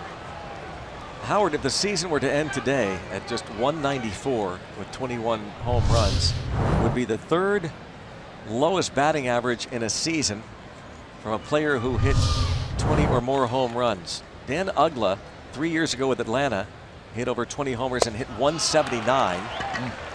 Mark McGwire in 2001 when the Cardinals hit .187. And Howard's average will drop as he has struck out 3 times, but the Phillies lead by 4.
in Philadelphia that fills up on the Bucks. Day automotive this day in Pirates history. This date 1992. Pirates beat the Phillies 9-7, score all of their runs in the final 3 innings. Pirates score 4 in the 7th, tie the game 2 more times in the 8th, take the lead on a Mike LaValliere RBI single, and the Phils then retook the lead on a Dave Hollins 3-run homer in the bottom half before the Pirates get the win with 3 in the 9th. RBI hits from Jay Bell and Andy Van Slyke. Stan Belinda contributed. Strike on Jordy Mercer. John Jaso comes out on deck.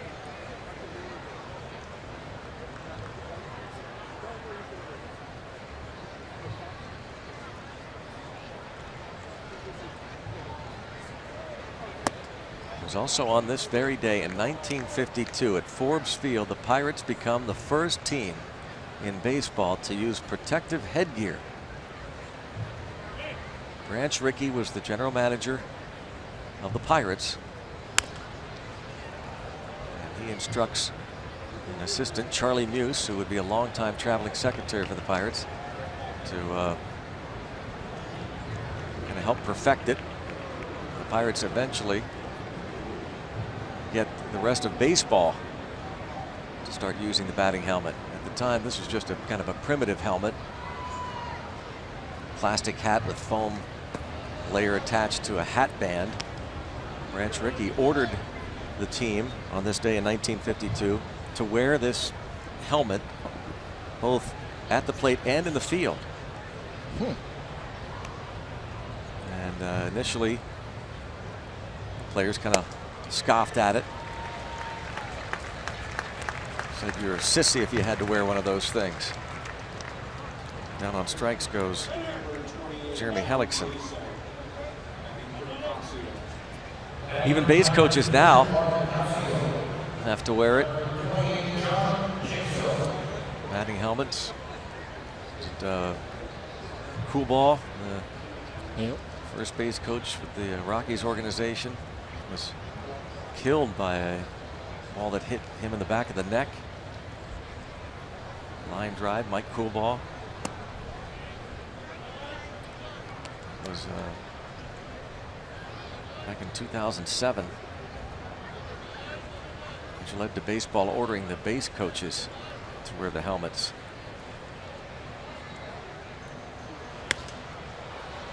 John Jaso pops it up, and Franco will make the catch.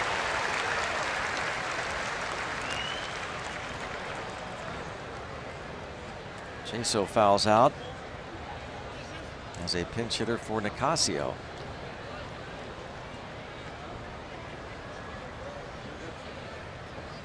I had no idea that they had worn them on defense. Yeah, initially, well. yeah. How about that?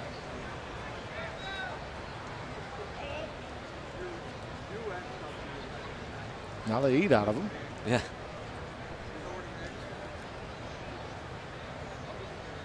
Now, of course, Branch Rickey was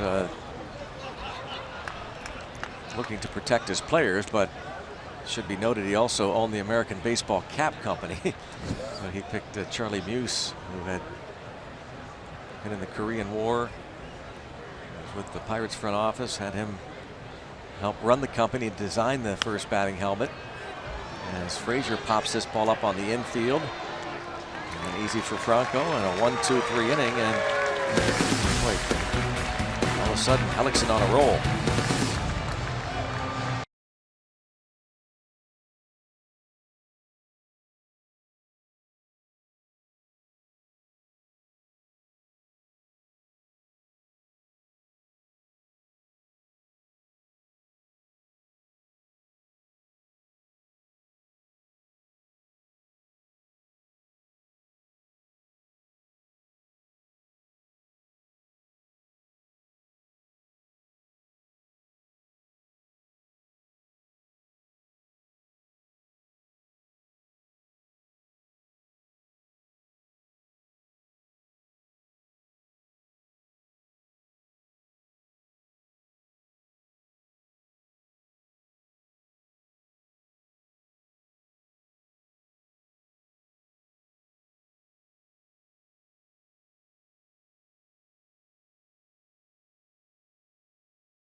Barrel on Roots Sports is brought to you by the Chevy Silverado and your Western PA Chevy dealers. And by Barrel. Visit Barrel.com to learn more about our 3 conveniently located collision centers. Let's go Bucks! Phillies up 5-1 here in Philadelphia for the first of the 4-game series on the famous Philly cheesesteak. Again, even though the Pirates have a bunch of players on the roster, they're doing this type of thing, which you rarely see in September. But double switching, Gregory Polanco moves from right to left. Josh Bell moves from first to right. And to keep that pitcher's spot, John Jaso is at first base. He had pinch hit. So Frazier makes the last out, and Antonio Bastardo is placed in Frazier's slot of the batting order. Just, it's highly unusual. Yep, 2-0, 4.17 the ERA, 60 punch outs and 58 in the 3rd innings. Opponents hitting just .232. Line to left. To the wall it goes. Cameron Rupp chugging into second. Especially the double switch with the first batter, the leadoff batter. Yeah. With just the one, and I know this. I think it's the second time we've seen that in the last week or so.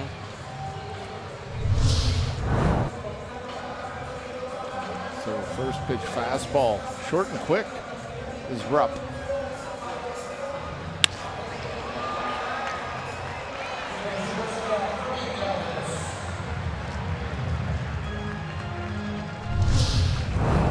Bastardo came over from the Phillies to the Pirates a couple of years ago.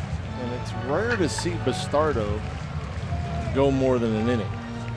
And but maybe because of the state of the bullpen and the amount of innings used.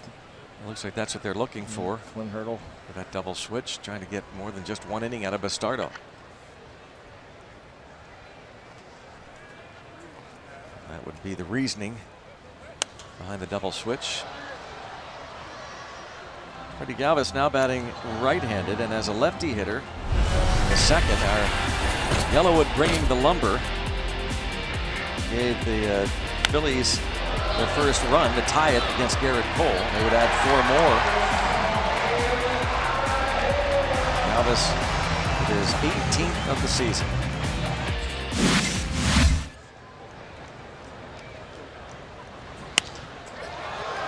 Center field, Andrew McCutcheon over.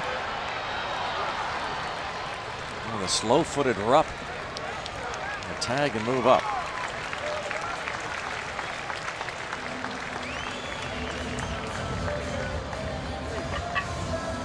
Duck the valve. High fives for moving his teammate up to third base with less than 2 outs.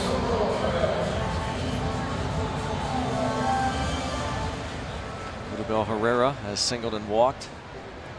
Infield will come in.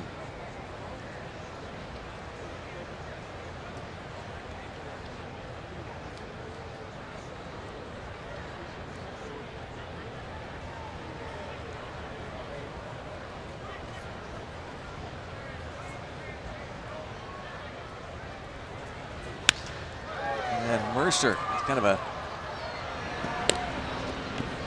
one-hop squibber toward the shortstop. A little English on that, but he handles it. And Rupp, again, who does not run well at all, even though Mercer was back a few steps, he's forced to hold. And that's good positioning there for Mercer. You don't have to be up in the grass when you have a slower runner on third base.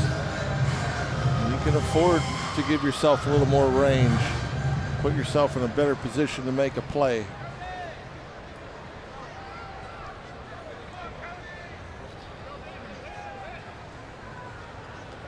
Cody Ashe has doubled in a run and walked.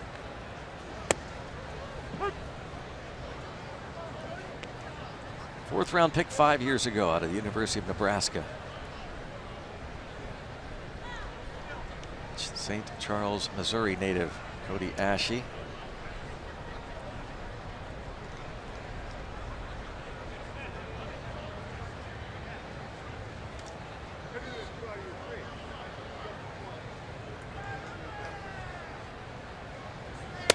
Bastardo pitched parts of 6 seasons out of the Phillies bullpen. Philadelphia signed him as a non-drafted free agent in 2005 out of Atamayor in the Dominican Republic.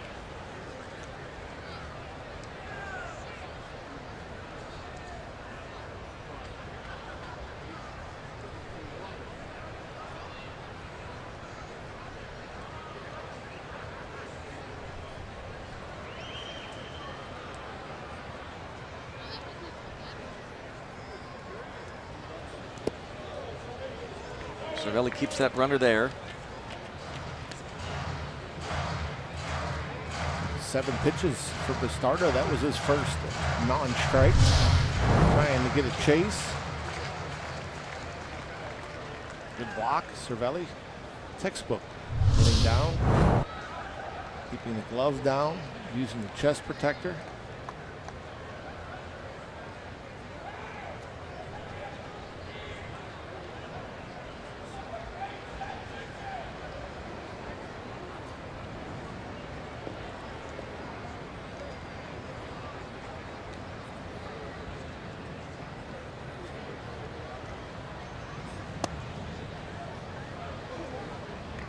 Two count on Ashe. Pitcher Hellickson on deck.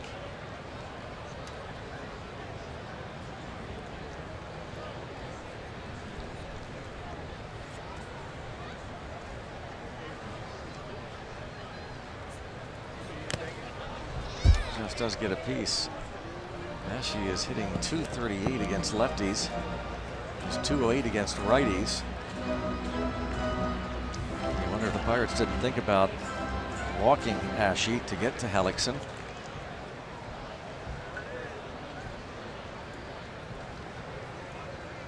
They are down 4, and the offense has done very little against Hellickson since that gift run in the first. We'll see if they can do anything in the 6th. Down 4.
Here at Root Sports, you know what that means.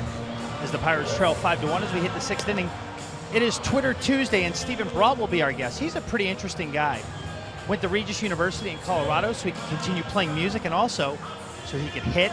He's a pretty good hitter. Also pretty interesting background personally, as he is a musician.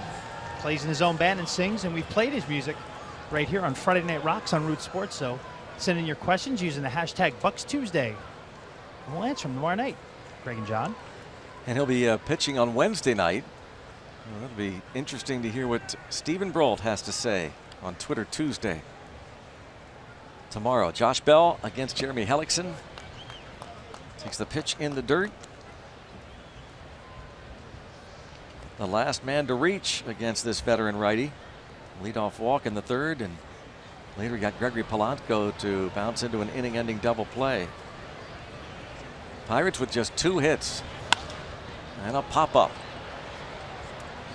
during this Pirates slide over the last couple weeks. Pirates have not pitched well and they haven't hit. Yeah, I think you have stretches over the course of the season where you know, everything is perfectly in sync. You hit well, you pitch well, play good defense. There's times where you might hit well, not pitch as well, or pitch well, not hit as well. And unfortunately, there's these stretches where you can't pitch or hit.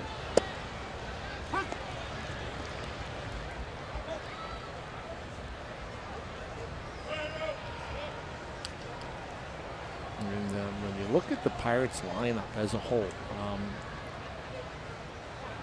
and as much as the offense has struggled this year, especially since early June, it's just hard to fathom. It's hard to figure out when you have a guy like Josh Harrison and Marte and McCutchen and Polanco and Gung. And a lot of talent. I'm baffled by the whole thing because the talent really throughout the roster, especially if you start to look at comparing, that's what you oftentimes you do. You compare the Pirates against their opponent. And most nights, the Pirates match up better against the opponent, yet they're not hitting, they're not pitching. They're not. They haven't played well. No. Especially fundamentally. Nope. Line drive. Out.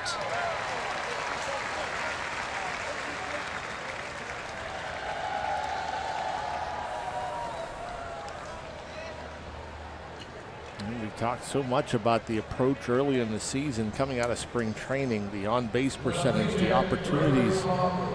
It just seemed like there were just so many base runners that they were just going to score runs. And that kind of stopped happening after the first couple of months. And Josh Bell added to the offense, has done a good job getting on base.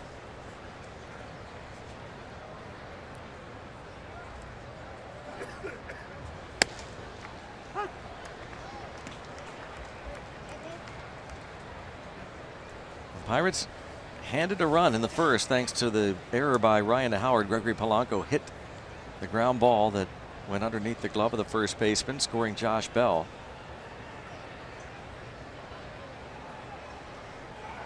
Adam Frazier led off the ball game with a base hit to right. And then with 2 outs, Garrett Cole singled in the second. That has been it for this offense. Amazing. It is unbelievable. And this from a pitcher, Jeremy Hellickson, who came in over his last 3 starts, having not won a ball game and with an ERA of .675. Previous 3 outings.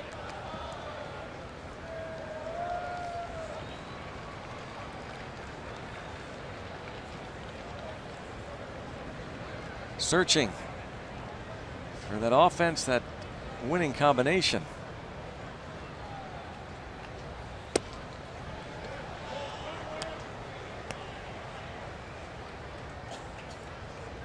Polanco sitting on 21 homers and 82 runs batted in.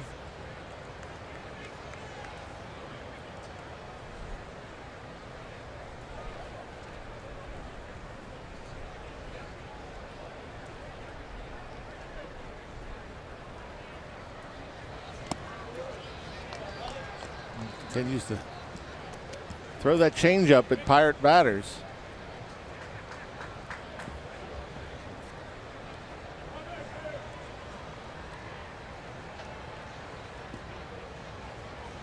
Veteran Jeremy Hellickson will see some younger players in the next 3 games. Hellickson, 29-year-old Des Moines, Iowa native. Jung Ho Gang on deck. 31%. Wow.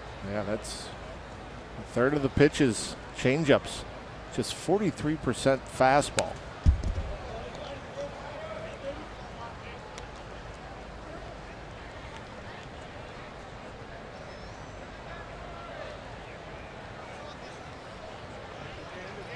Full count.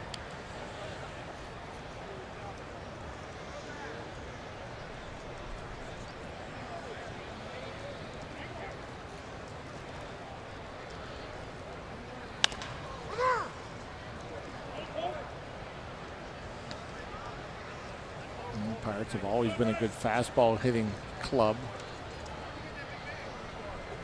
This year against the fastball, they hit .294. Breaking ball is just .200. And off speed, .213.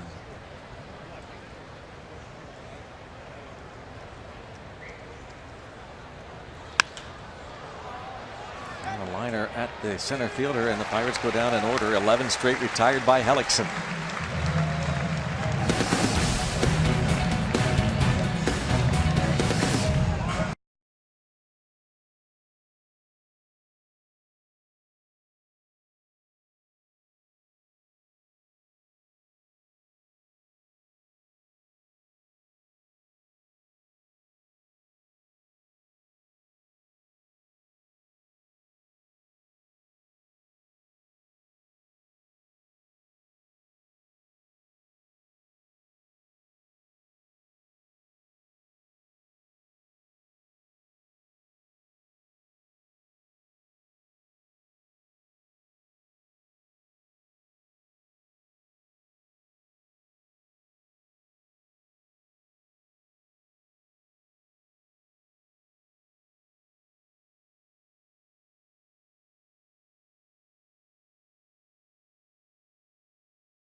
The bottom of the 6th inning. Save big on tickets, the final homestand with your Dick's Sporting Goods scorecard. You can save up to $10 on tickets for the Monday through Thursday series against the Chicago Cubs, which starts on the 26th. Get your tickets at pirates.com/scorecard.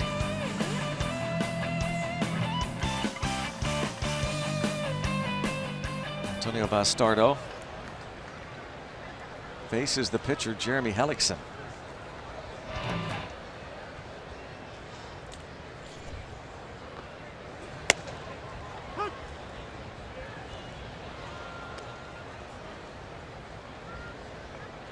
Even Hellickson questioning the strike call. Don't see that very often from pitchers.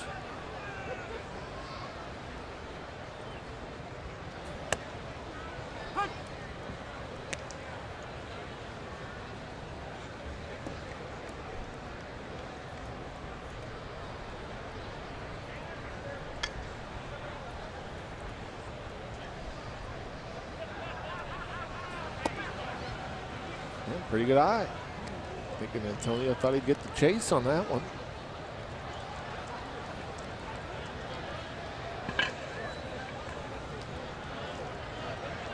Chris Stewart. Oh, the situation with the Pirates catcher who left the game early yesterday. Hellickson down on strikes.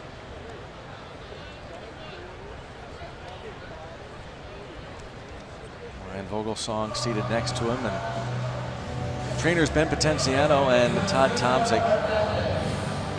Just frustrating for everyone involved. Glenn Hurdle tries to stay positive. Asked him about that the other day.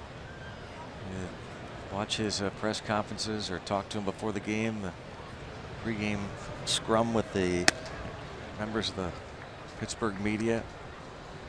Tries to put a positive spin. He says that, yeah, it is intentional on my part. That's what a manager is supposed to do.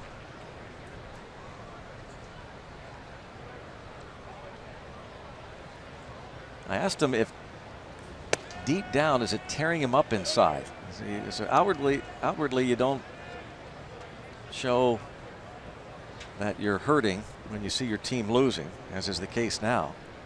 Club has dropped, what, 11 of 13. He said, no, I'm not hurting inside. I've had too many things in my personal life and struggles that I'm not hurting at all inside. Putting it in perspective. 2-1 on Cesar Hernandez, but sure isn't fun. Nope.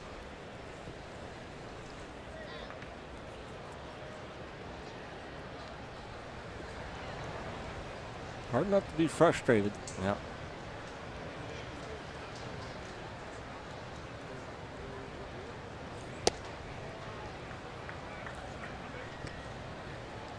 You know, the first 3 times through the lineup. Now the Phillies have sent up 27 batters. Only 11 balls have been put in play.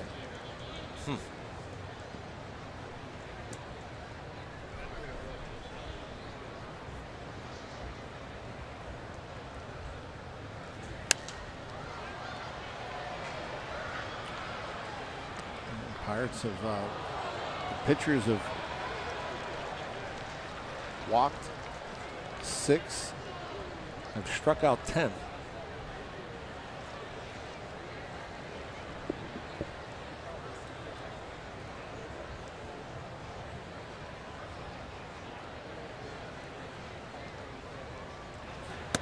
Ball 4.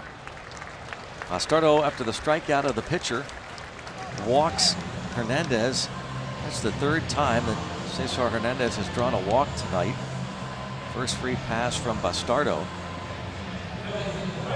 And the time he didn't get on base was the 4th, and he was struck out looking on a pitch that was outside the strike zone. So he was unhappy with the called 3rd strike, but very easily could be on for the 4th time with 4 walks.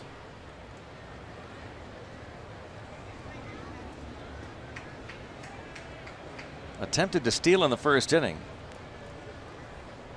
Roman Quinn in his 2nd big league start has walked, stolen a base, doubled in a pair, and flied out.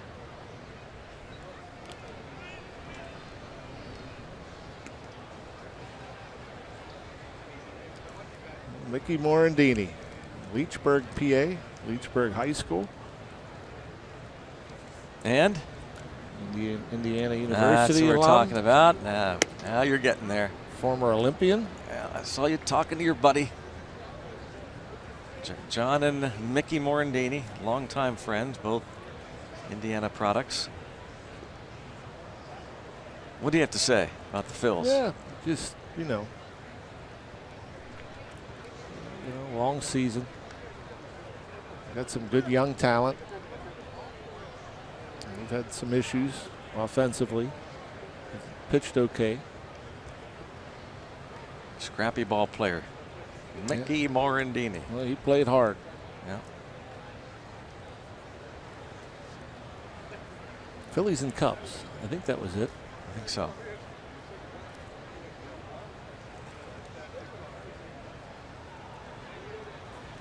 And drafted by the Pirates. That's right. 1987. 7th round pick. But chose to go to Indiana for a 4th year and to be on the 88 Olympic team.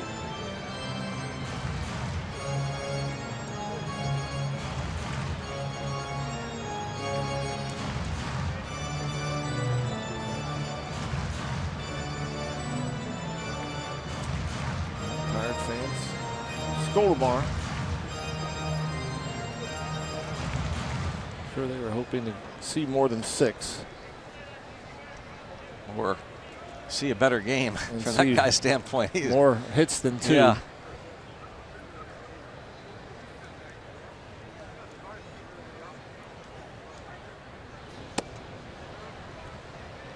And now it's 3-0.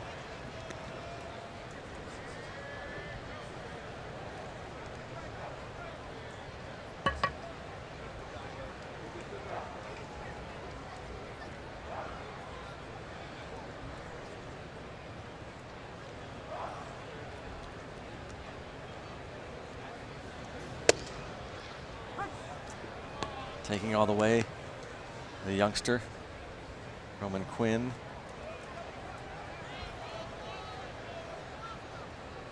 Michael Franco on deck.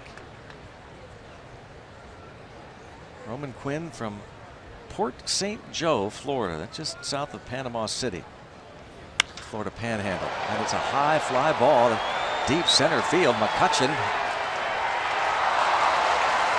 And Quinn into second base with a double. And the ball is dropped by the cutoff man. Mercer's throw is cut off. It is 6-1. Roman Quinn, second double. Boy, and not a big guy, but showing some power. Wow, and Jordy, I'm sure, very frustrated. He's had such a great year defensively. We talked about it. He's going to be charged with his 8th error on the year on a drop. Terrible base running, by the way, from Hernandez. Hernandez should be around second when this ball hits off the wall and should have scored easily. But for some reason, only getting as far as third until he saw Mercer drop the throw. But I mean, you got to be around the bag when that ball drops, and then you're scoring easily. I mean, that ball is so far out there in center field. You could have got around second, and still, if it was caught, got back to first easily. So he didn't help his teammates. So Quinn does not pick up his 3rd RBI, but the Phillies do get their 6th run. The mighty Quinn.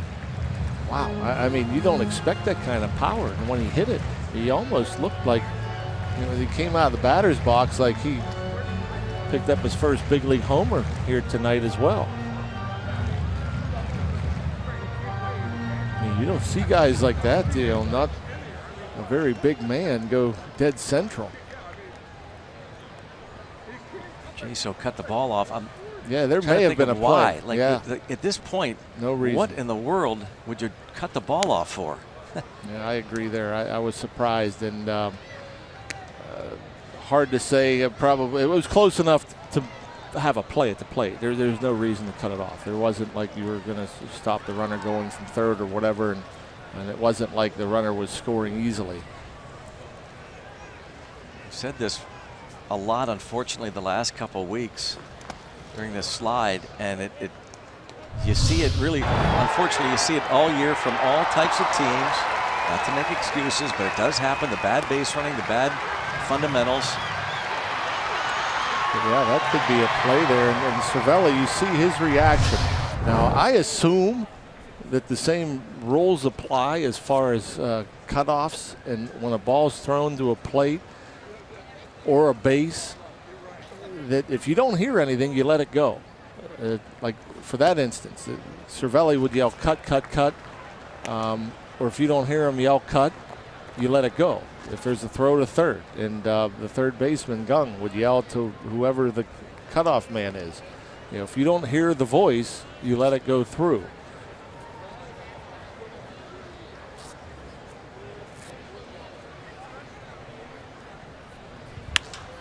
And that's hit toward the line and left, and Polanco will make a fine catch in foul territory.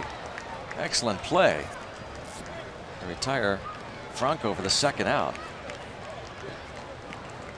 Not a whole lot of foul ground over there. That ball off the bat looked like it was hit better than it actually was. It was off the end of the bat, and there you see Gregory just in front of that padded wall, reaching out and making the catch.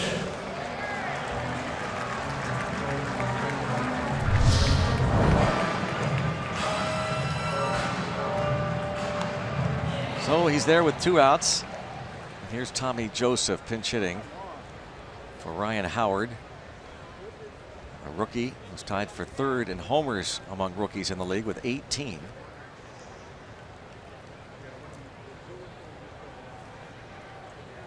Yeah, considering just 275 at bats, 18's a big number. First Philly in over 100 years to hit at least 7 homers his first 21 career games. Pops this ball up to Mercer.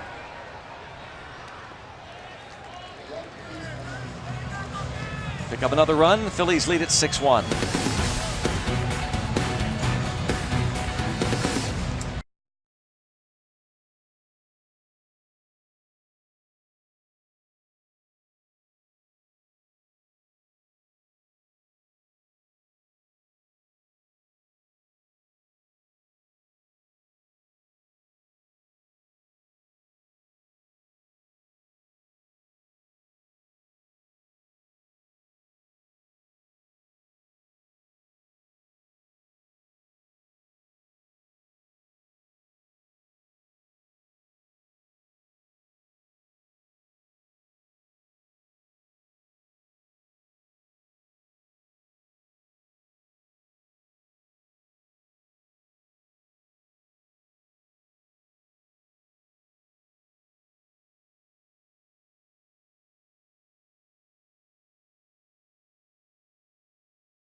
7th inning, and before the game, I know our associate director Tyler Graham was watching and probably got a picture and autograph of the great Daniel Bryan, WWE star, the commissioner of SmackDown. And of course, remember a couple years ago, the Pirates chant, yes, yes, yes, yes. Gabby Sanchez claimed that the Pirates were first to do it thanks to Daniel Bryan, but other teams also used it. Yeah, his career ended early. He was a champ, I believe. Neck injury forced him to retire. Is that right? That I did not know. If I'm not mistaken. He must have been talking to Tyler. But he is performing, or they are, SmackDown performing tomorrow night at the Spectrum. Base hit to left, Jung Ho Gung. Come on, Daniel Bryan, married to one of the Bella twins. You don't know the Bella twins? They're the. I do know the Bella twins. Bella twins, yeah. He's married to one of the Bella twins, and John Cena is longtime girlfriend of the other. You don't watch the Divas? Come on, Gary. I do. Tommy Joseph is at first base. I also know that the Spectrum does not exist anymore. I did that to get some giggles out of the truck, and I did. I got about 3 or 4 people.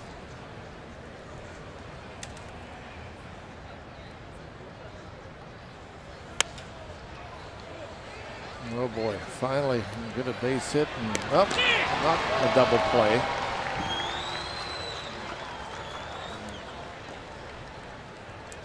I thought for a moment there as Cervelli fisted that ball the right side, the Phillies and Joseph holding on Jung Ho Gung, that ball might be able to sneak through the right side, and perhaps the Pirates starting something here in the top of the 7th inning. But just did not get enough of it. As the second baseman Hernandez able to get over there and get the lead man Jung Ho Gung, but turn not quick enough. Off the bat, Jung Ho not sure that ball's going to stay up in the air, so he kind of had to hold his ground. He's the easy out, but Cervelli beats the throw. Sean Rodriguez has struck out twice.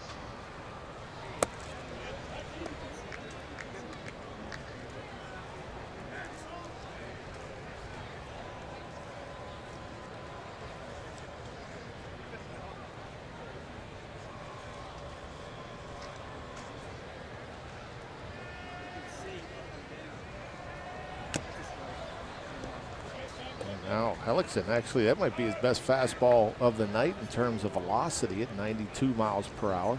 His 102nd pitch. Kind of sitting at 90-91 all night. Throwing that good changeup.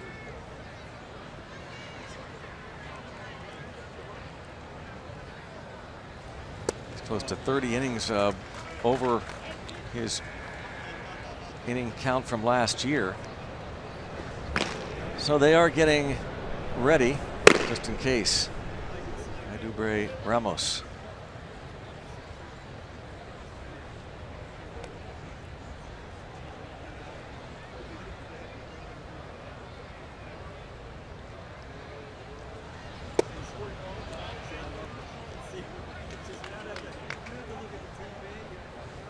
Yeah, Felipe Rivero, good to see that he is available. Mentioned that he hasn't pitched since last Tuesday.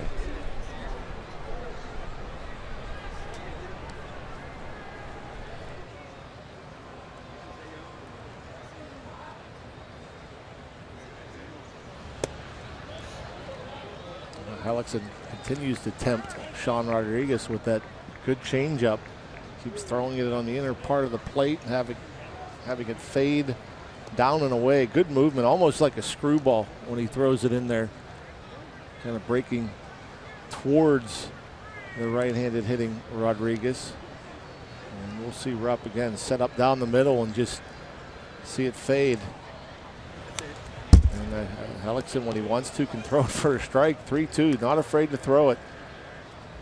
And even when he leaves it down the middle, tough to hit.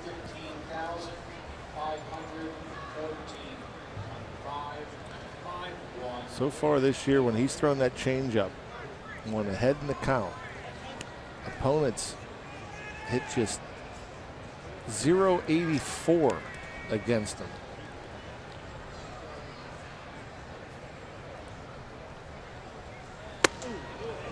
So 2 on with 1 out.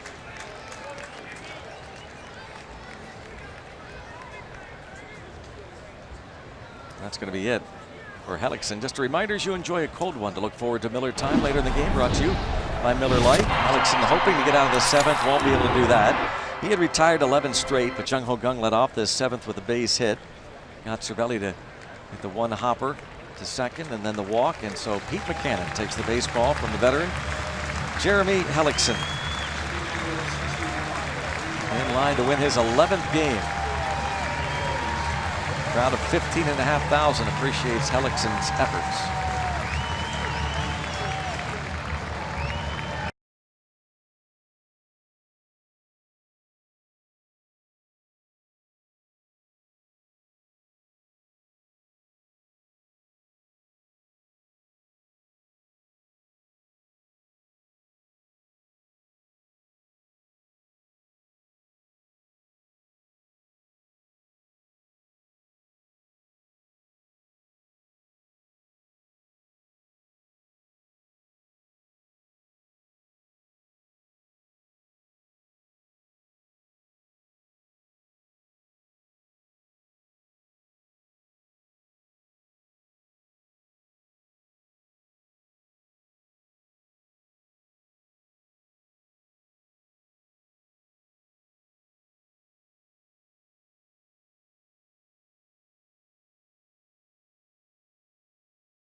Of the Pittsburgh Pirates and may not be reproduced or retransmitted in any form, and the accounts and descriptions of this game may not be disseminated without the express written consent of the Pittsburgh Pirates. Here is Adubre Ramos, who is tied for 3rd among all Major League relievers in appearances since he made his big league debut on the 24th of June. 3.48 ERA, 36 punch-outs. 33 2/3 innings. A hard thrower.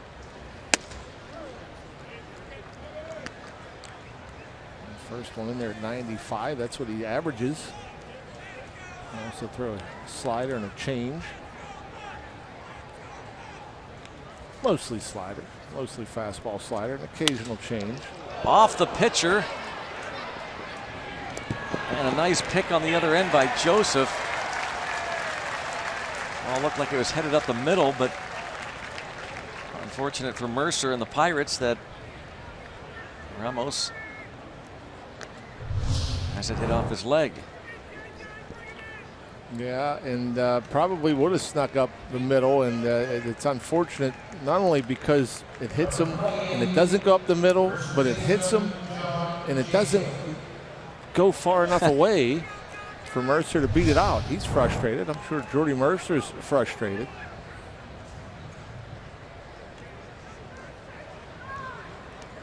Great reaction for that young Pirates fan. Don't tell him this game isn't important. He wants his Pirates to win. See if Jaso can deliver. Get the Pirates to within 3. A base hit could do that. Pinch hit in the 5th and fouled out, and then stayed in the game at first.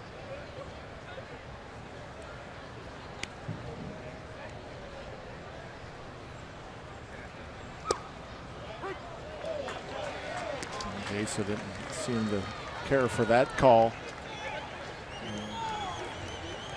Seeing curveballs, 3 straight from the hard throwing Ramos. at the bottom of the zone. Line drive, but right at Roman Quinn. 7th inning stretch tie. The Pirates trailing 6-1.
Earlier in the game, it's Miller time, brought to you by Miller Lite. And Jeremy Hellickson, the veteran who has pitched extremely well most of the season, the last 3 starts aside, he got back on track tonight. 6 in the 3rd innings, 3 hits, 1 unearned run that came in the 1st. He did walk 3, struck out 6, and in line to win his 11th. At one time he had retired 11 straight. He's leading at 6-1. Kyle Hendricks of the Cubs is pitching a no-hitter through 6 innings in St. Louis. Cubs lead the Cardinals 4-0. The magic number down to 5 to clinch the Central.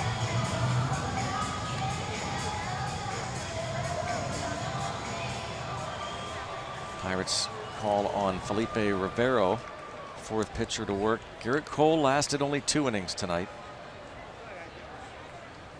81 strikeouts, 68 innings. Opponents hit just 223.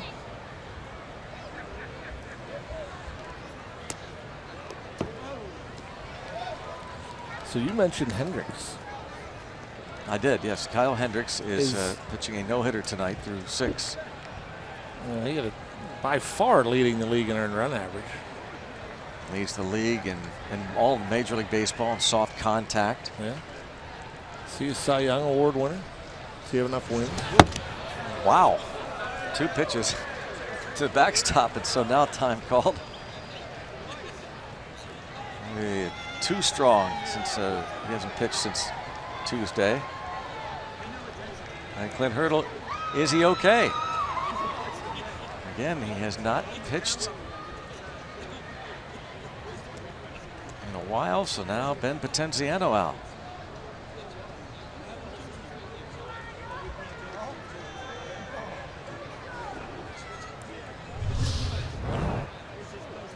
Pitch at 97 miles per hour. As you can see, it's by Cervelli before he can even react to it.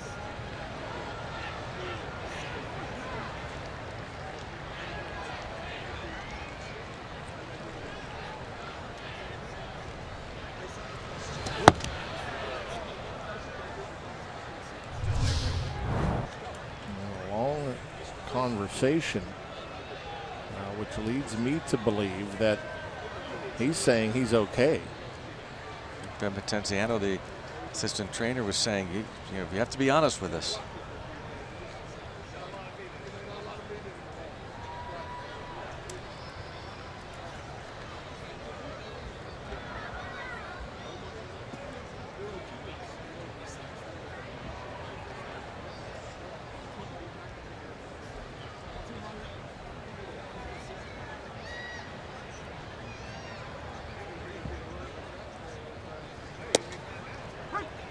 97 and a strike. After the first pitch he threw, shaking that arm a little bit, that probably got the attention of the Pirates bench.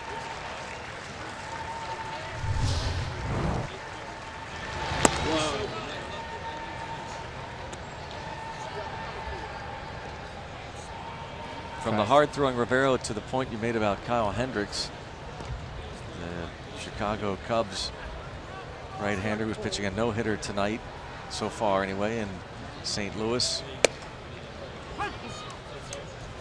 And by far the lowest ERA in the league.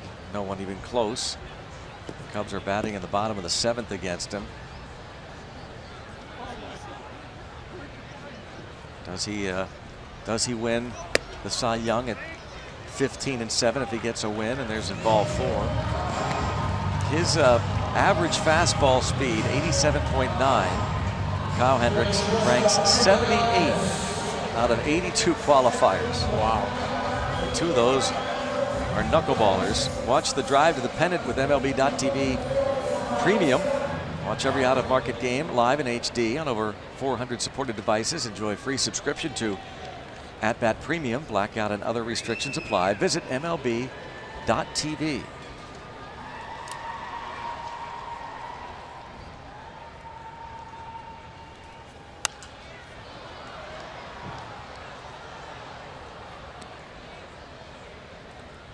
Freddie Galvis has homered and struck out and flied out. You would think he'd have more than 14 wins with that ERA and that high-powered offense. The Cubs only behind the Colorado Rockies as far as runs are scored in the National League.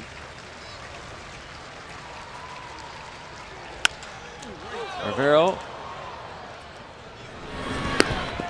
makes the double play. And he does a good job of waiting for his shortstop to get to the bag. So often you see pitchers panic, try to be too quick, try to lead the middle infielder to the bag. It's so interesting, John. We've talked so much to Bob Walk about this very play. He says they should never even worry about the middle infielder, that they should throw the ball right over the second base bag. That's his belief, but you've played the middle infield position, so it's a different perspective here. Well, you have to wait until the middle infielder gets there.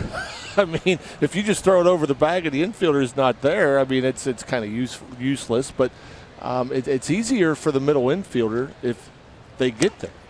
You know, you don't want to be trying to catch the ball on the run, looking for the bag. You're not going to have as good a chance, I don't think, turn a double play if you're trying to do it all at once as a middle infielder. But I mean, one of the others should be in a position to get there quickly enough to where, the pitcher gets it to you, you'll have time to turn a double play. In that case, Galvis, a pretty fast base runner and still plenty of time. You can see Mercer breaking, and he has to double pump a little bit, but still a good accurate throw, chest high. And he still turned a double play by almost a full step. 2 outs, 0-2 count on Herrera.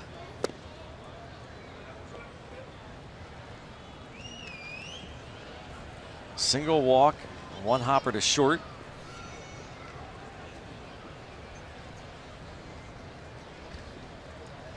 Fanatic, he is looking down at the Philly dugout.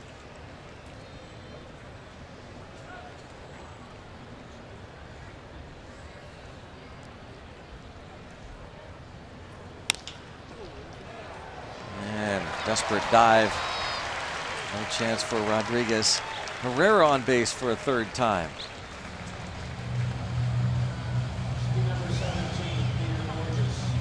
Peter Borges.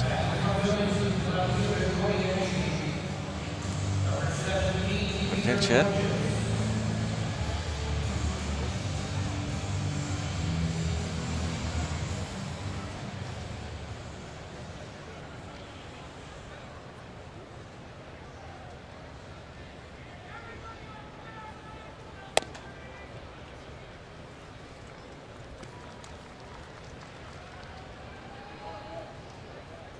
They had a note in their media notes. They had a thing as far as this offense and the struggles of the Philly offense. And they're not there yet tonight, but since August 26th, the team's hitting 187. They've only had one game where they've had double-digit hits, the Phillies. And still 2 away from that tonight. They've been helped by some walks and a big inning. Here's Pete McCannon, at one time an interim manager with the Pirates back in 2005. Easy for Sean Rodriguez. Head to the bottom of the 7th, still down by 5.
At bats, trailing by 5.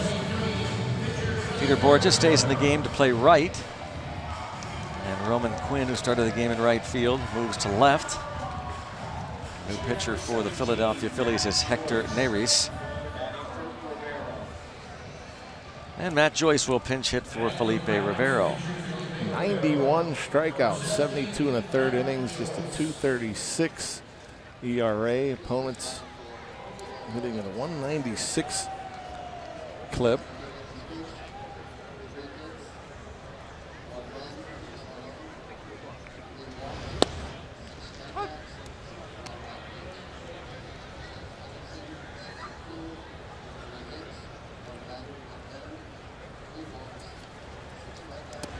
Oh, David Ortiz hit another home run tonight.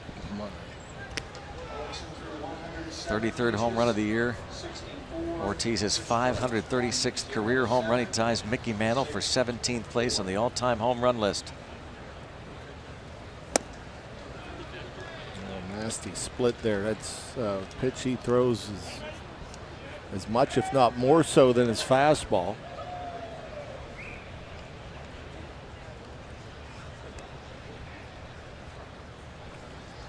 Did it say how many RBIs Ortiz has tonight? As he has tonight. There's Jared Hughes up in the pen. I know their Red Sox won 12-2. And a shot right to second. Ortiz was a solo homer. That's one ribby. The Living Dead will be at PNC Park Wednesday, September 28th on Zombie Night. Pirates Cubs 7:05. Packages include the official Pirates Zombie Night t-shirt and the chance to take part in a costume contest before the game. Go to pirates.com/zombies for your tickets.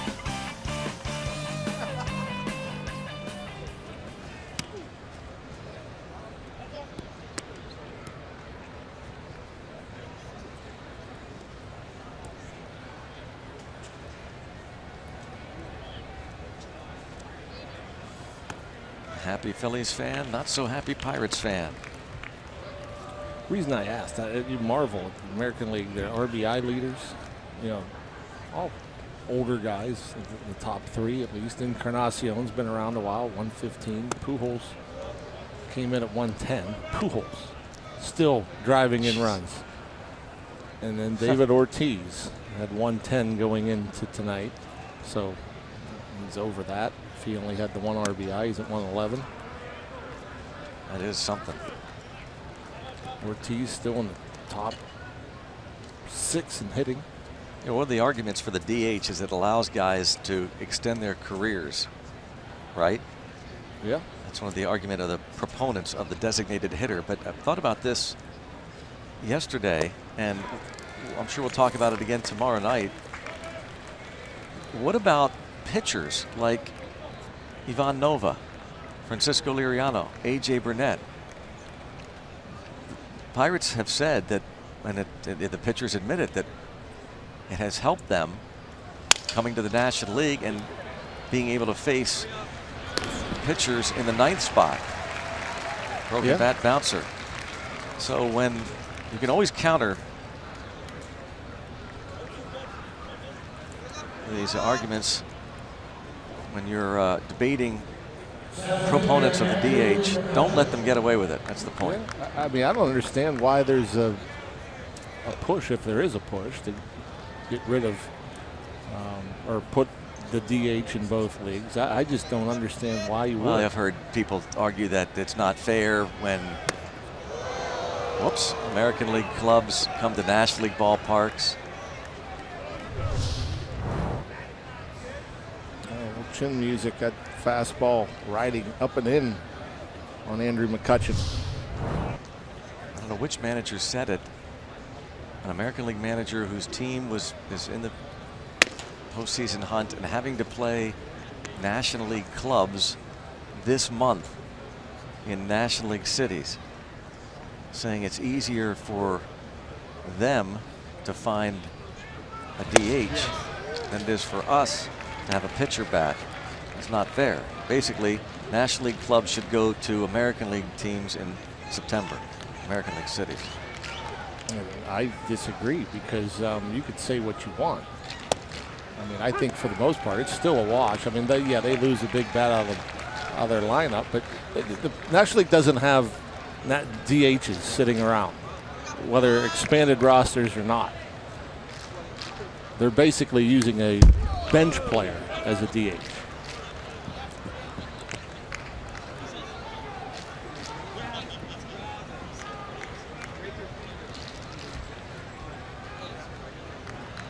Josh Harrison not able to do anything but watch the rest of the way. A groin injury.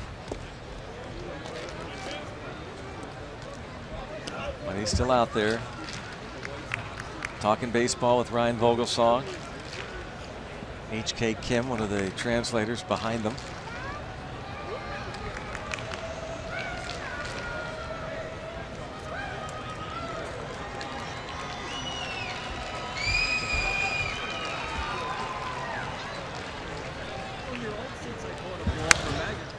Popped up and out of play.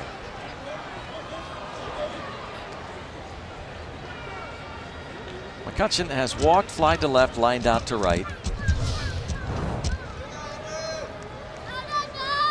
I've seen this a lot from Andrew this year, where the bottom hand comes off the bat.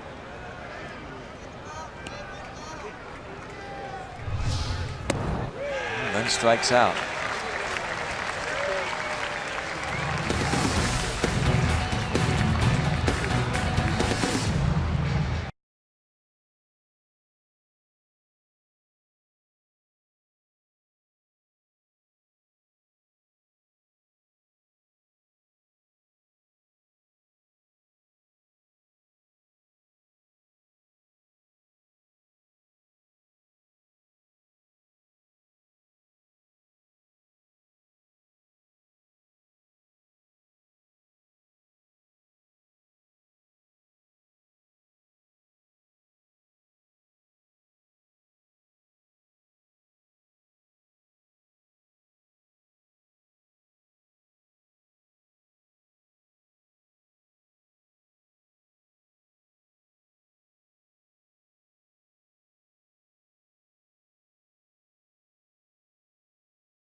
Baseball on Root Sports is brought to you by Bank of America.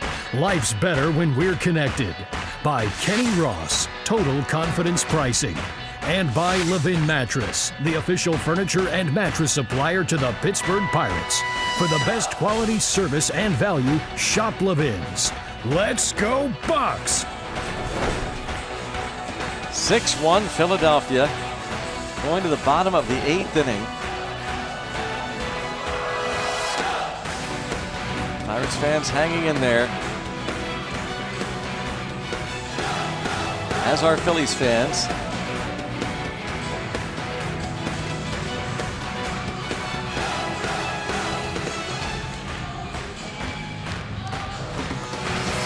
Steelers won over the Redskins 38-16. So if you're just tuning in to our game here, the Pirates scored an unearned run in the first inning off of Jeremy Hellickson. But then Garrett Cole, his first start coming off the disabled list after walking a couple in the first inning, striking out a couple, gave up 5 runs in the second. Jared Hughes is pitcher number 5 tonight for the Bucks, facing Jorge Alfaro, making his major league debut.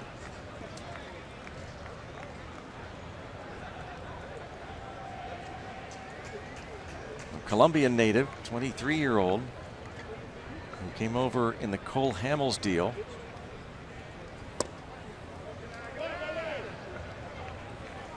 Garrett Cole was rusty, walked 4, gave up 5 runs on 4 hits, struck out 3, gave up a home run to Freddie Galvis leading off, or rather with 1 out in the second. Then gave up some line drive hits. Odubel Herrera, Cody Ashe. And Alfaro's going to have a base hit to begin his major league career. How about that? Swinging bunt.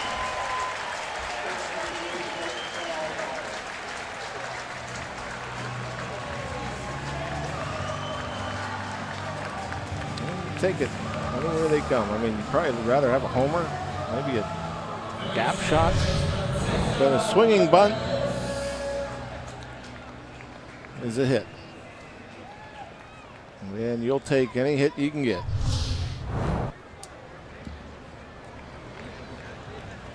This is my nickname in Venezuela, by the way, Alfaro.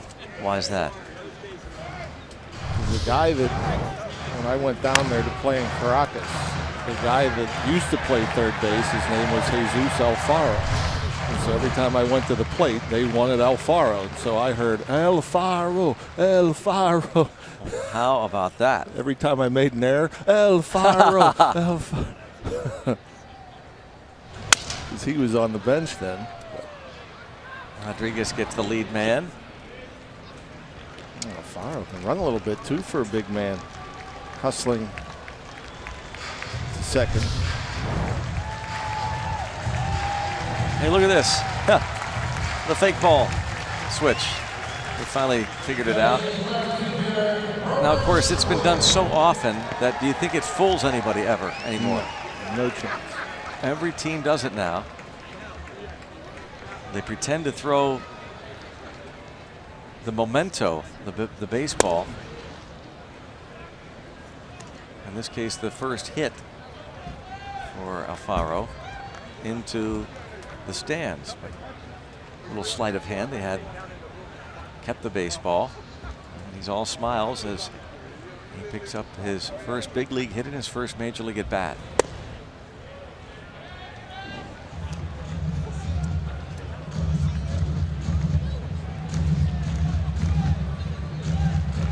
And talking all about it. Why not? Recalled from Double-A Reading yesterday. Perhaps the catcher of the future for the Phillies.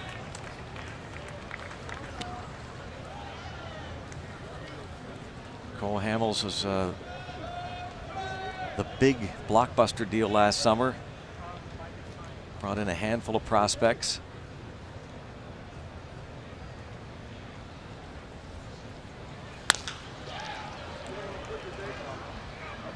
Again, they get the lead man. Similar play.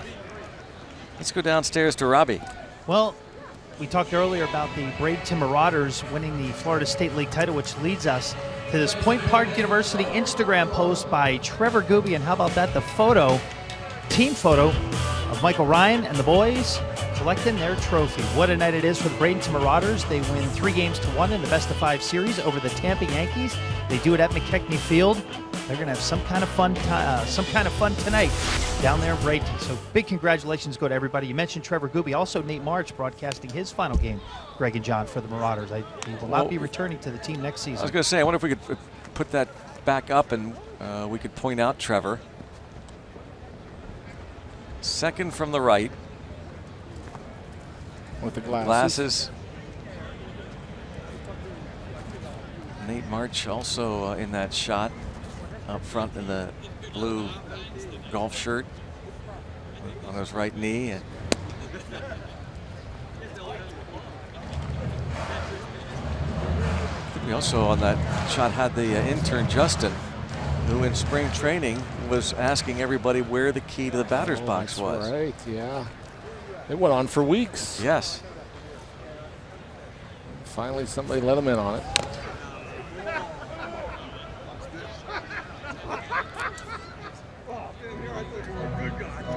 I will never forget that when he came into our booth before a game and asked, there's the champions of the Florida State League, first ever.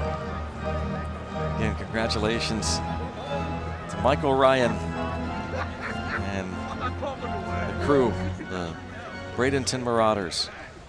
Jeff Johnson, the pitching coach.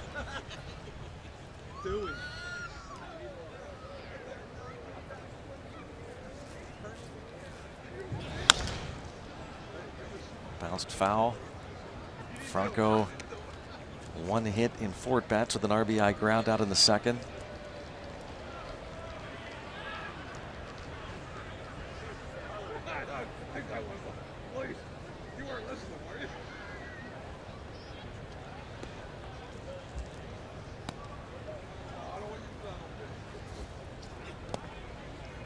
Good little pick with the backhand.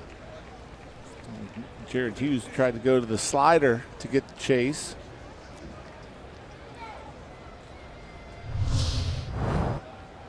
Cervelli didn't think he can get out there to get his body in front of it, so able to keep it in front with the mitt.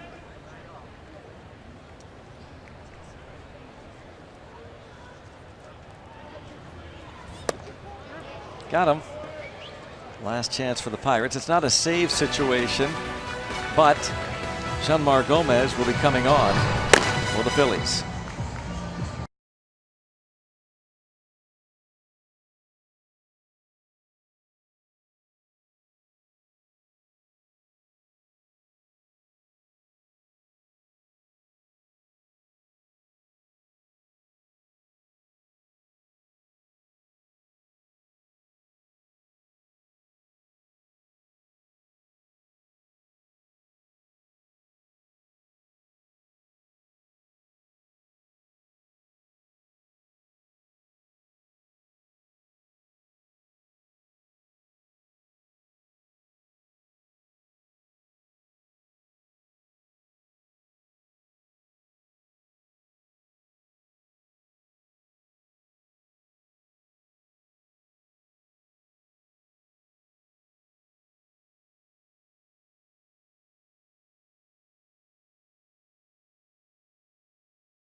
Here from Philadelphia tomorrow night. Ivan Nova will make his 8th start.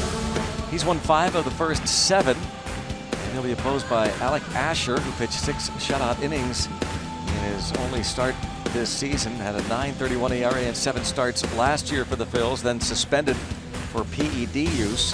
Our coverage starts at 6:30 with Pirates pregame presented by WB Mason on Root Sports. And here is Jeanmar Gomez. What a story.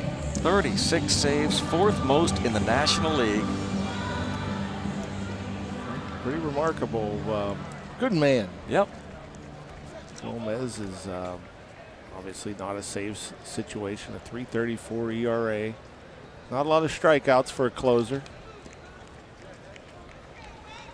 But again, as Gomez is in his 2nd year with the Phillies, parts of 2 seasons with the Pirates.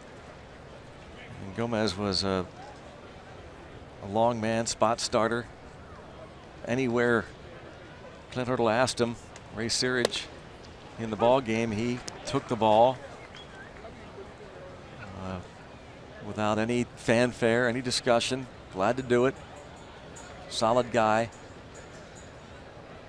And as we've said many times, not to discount closers, but he's a prime example. It is not for everyone, but you can find a closer. Yep. If Jeanmar Gomez is 4th in the league in saves, it tells you a little something. Just throws strikes, and you said doesn't have a lot of strikeouts, but just gets the job done. For a team that has 80 losses, he has 36 saves. This Phillies team with 63 victories. And a strikeout of Gregory Polanco. He's always relied on the good movement, the off-speed stuff. And this pitch changeup that was running away, and got Polanco to go far enough. I mean, it's just remarkable.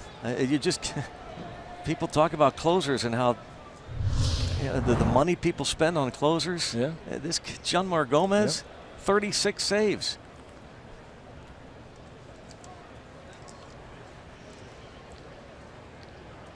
The Phillies didn't sign him to be their closer.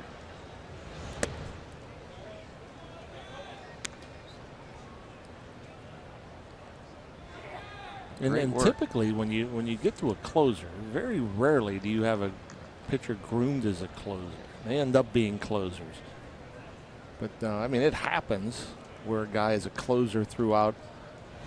You know, as soon as he comes to pro ball, it's rare that you find a closer before they come to pro ball.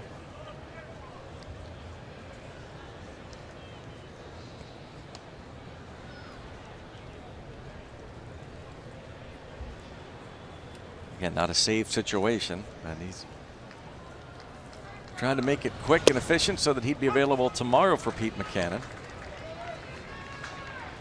When you do root for a guy like Jeanmar Gomez, again, quietly goes about his business.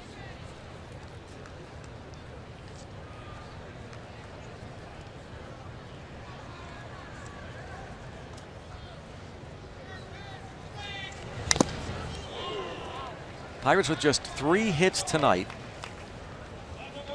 Jung Ho Kang has 1 of them.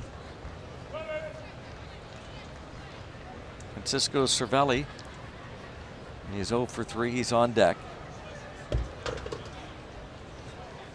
Adam Frazier started the ball game off with a base hit. The other hit belongs to Garrett Cole.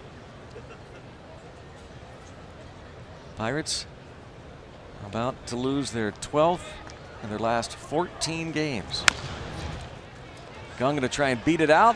Off balance throw by Gomez and passed first all the way down the line, and he will reach second on the error. Infield hit and an error charged to Jeanmar Gomez. Yeah, that was a pretty athletic play. You know, as far as getting off the mound and covering that much ground, I was surprised he was able to get there, but not a good throw.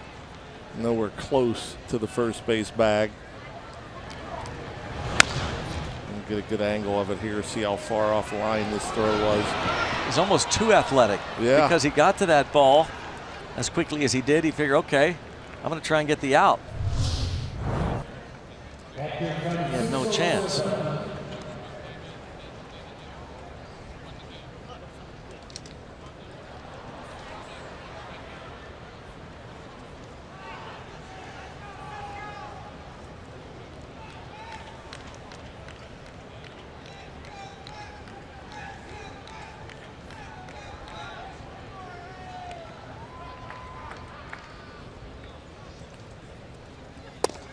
Cervelli 2 ground outs and a strikeout.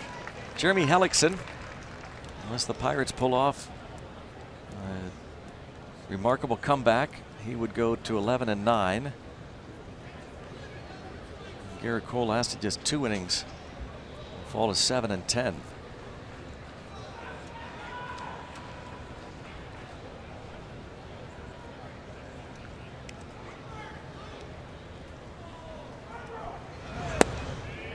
You know, Jung Woo Gung now, you see as his average climbs up over 270. You look at the 18 home runs, the 51 RBIs. A full season is 35 plus homers, 100 plus RBIs. Pretty remarkable. Yeah. It goes to show you, how much we've missed him throughout the year, and he had his struggles too. I think you were pointing this out earlier that you lose. I mean, for all intents and purposes, you get nothing out of McCutchen this year. Not anything close to what you expected. Certainly not a McCutchen year. Cervelli can't believe it's a strike. Jung Ho Gung hurt the first month of the year, starts the year on the DL, comes out strong, but then struggles. You don't have Gung, your pitching staff. Hurt by the fact that Cole was not healthy and didn't pitch well, and Liriano. 2 outs.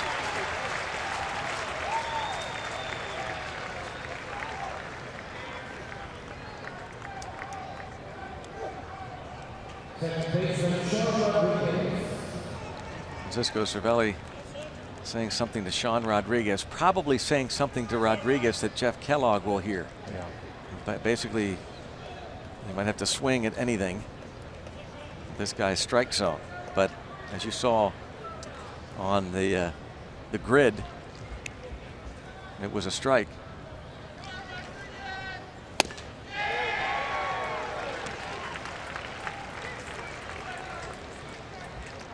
One thing you've noticed with Gomez is he has worked 3 different pitches all around the zone, mostly down, very few, if any, in the middle.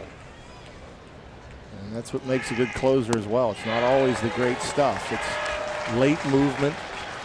It's keeping them off balance, and it's staying out of the middle of the zone, staying around bottom of the zone, corners, chases. It's going to end a Phillies 7-game losing streak here.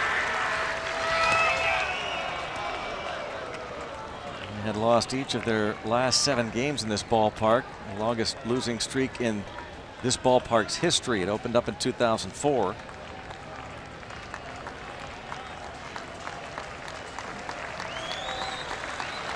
One unearned run for the Pirates tonight on 4 hits until Sean Rodriguez delivers the RBI to make it 6-2. On a 1-2 pitch, it is a 6-2 ball game. And Rodriguez has done such a nice job this year contributing offensively. The dozen homers, now 40 RBIs. Those 40 RBIs in just 235 at bats.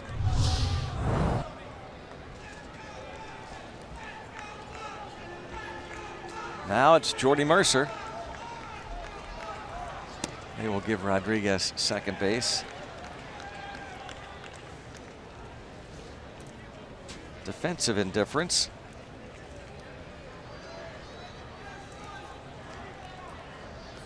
Mercer looks for his first hit.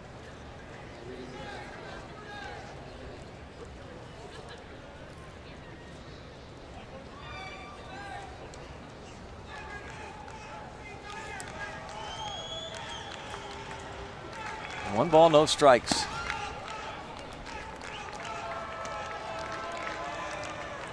Keeping the faith.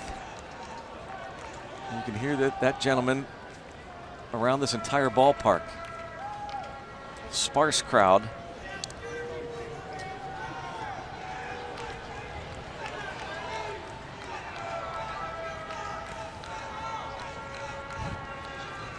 diehard Pirate fan having some fun. Fly ball to right, and the Phillies beat the Pirates. The Bucco woes continue.